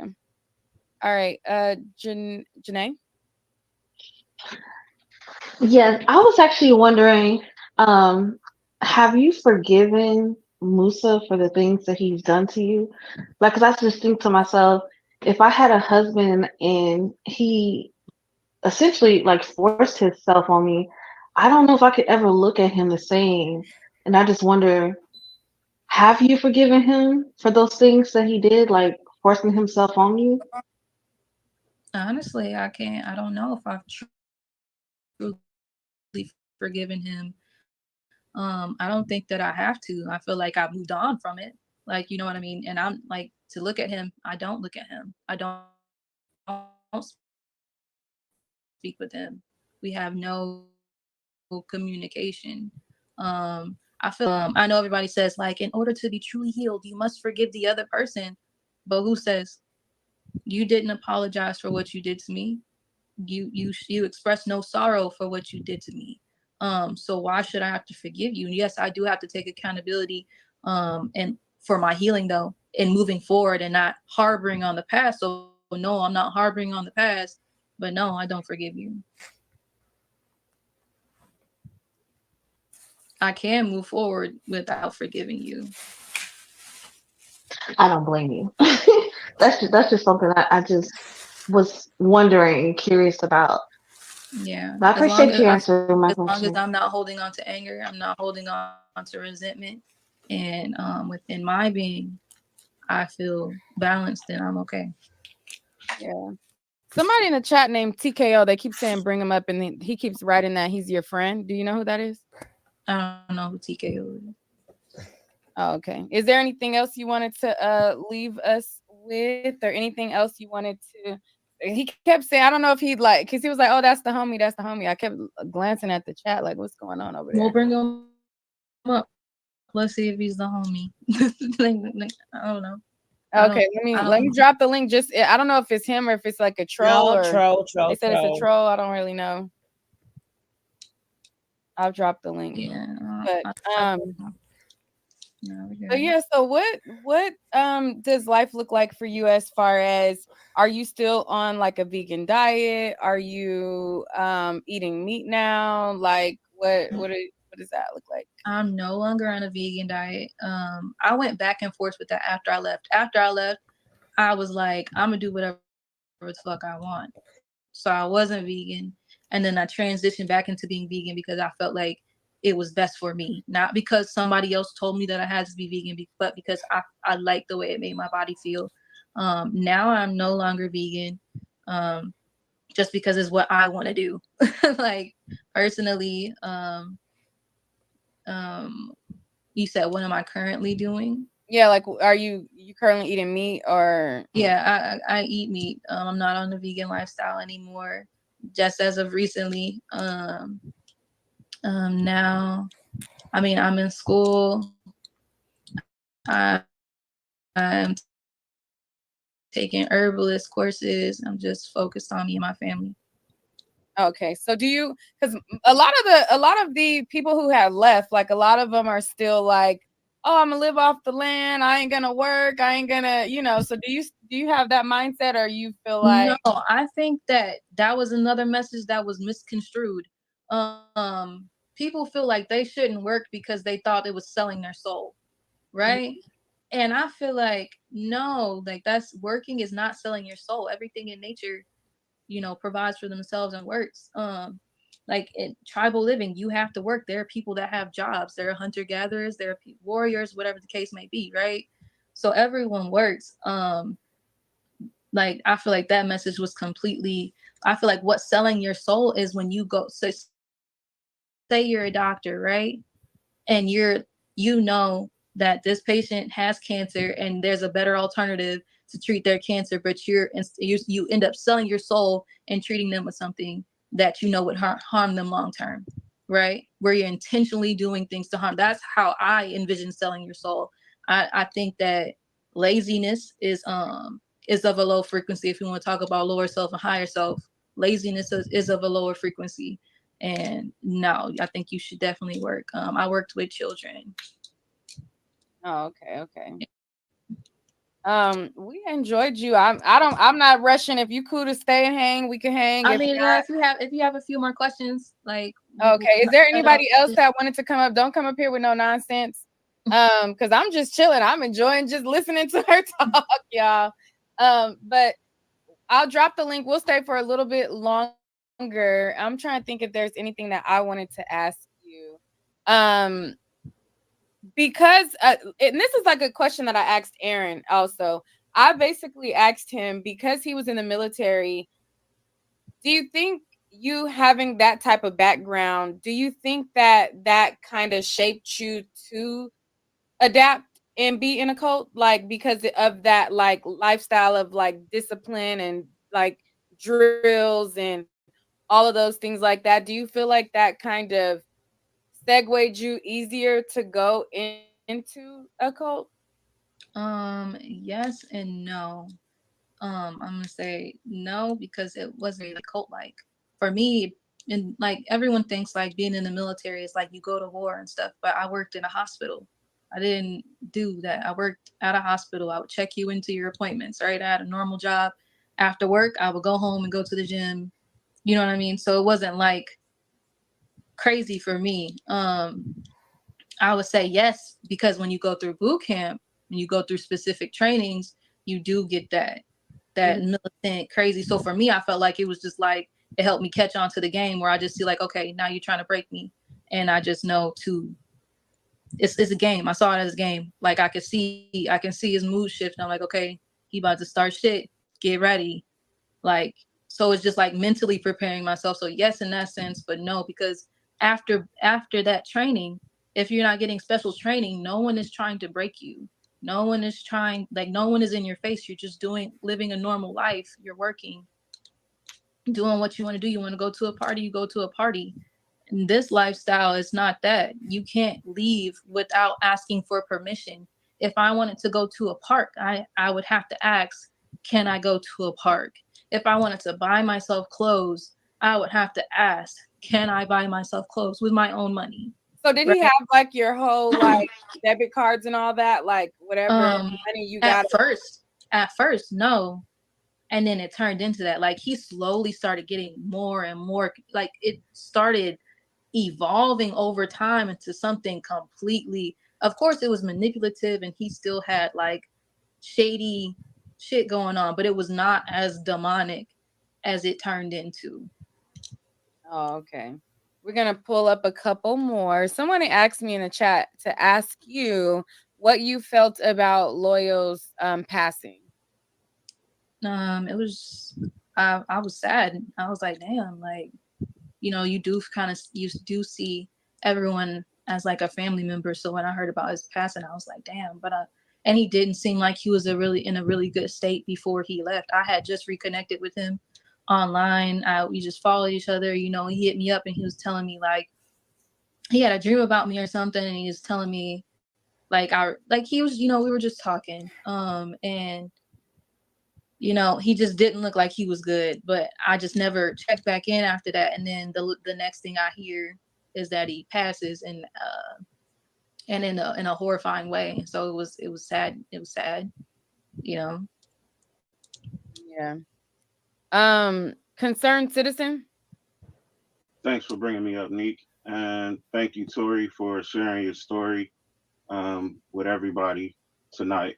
I have watched for about 6 years. I would catch like YouTube replays, but my question is shaped around two different generations, because I think Neek's audience is compromised of the younger generation and a little bit, I would say, I'm 45, so 40 and up is what I'm kind of looking at, because the generation I come from, Oh my we goodness. pride ourselves in taking accountability for situations that. No, they did not.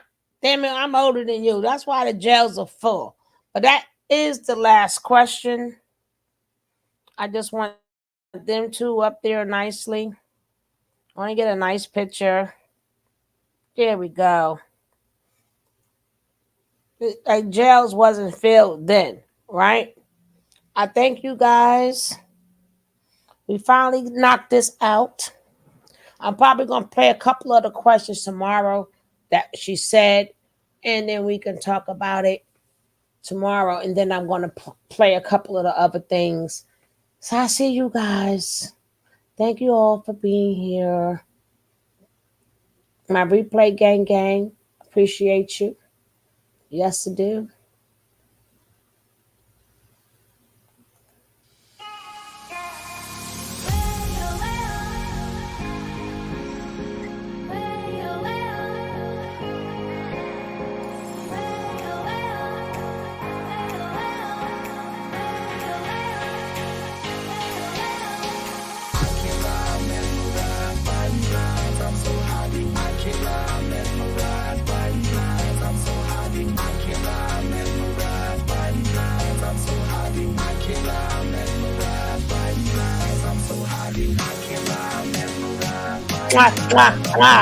Right back at you, Booski.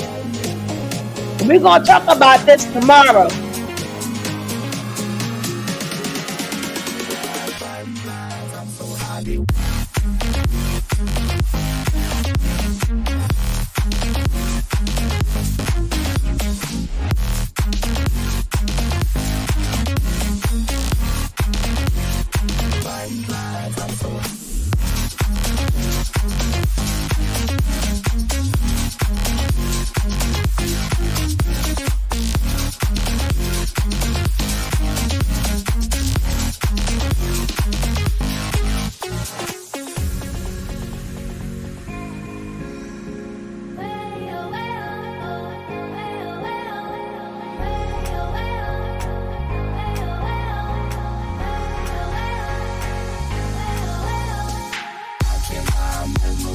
I'm so happy, I can't lie, mesmerized by you.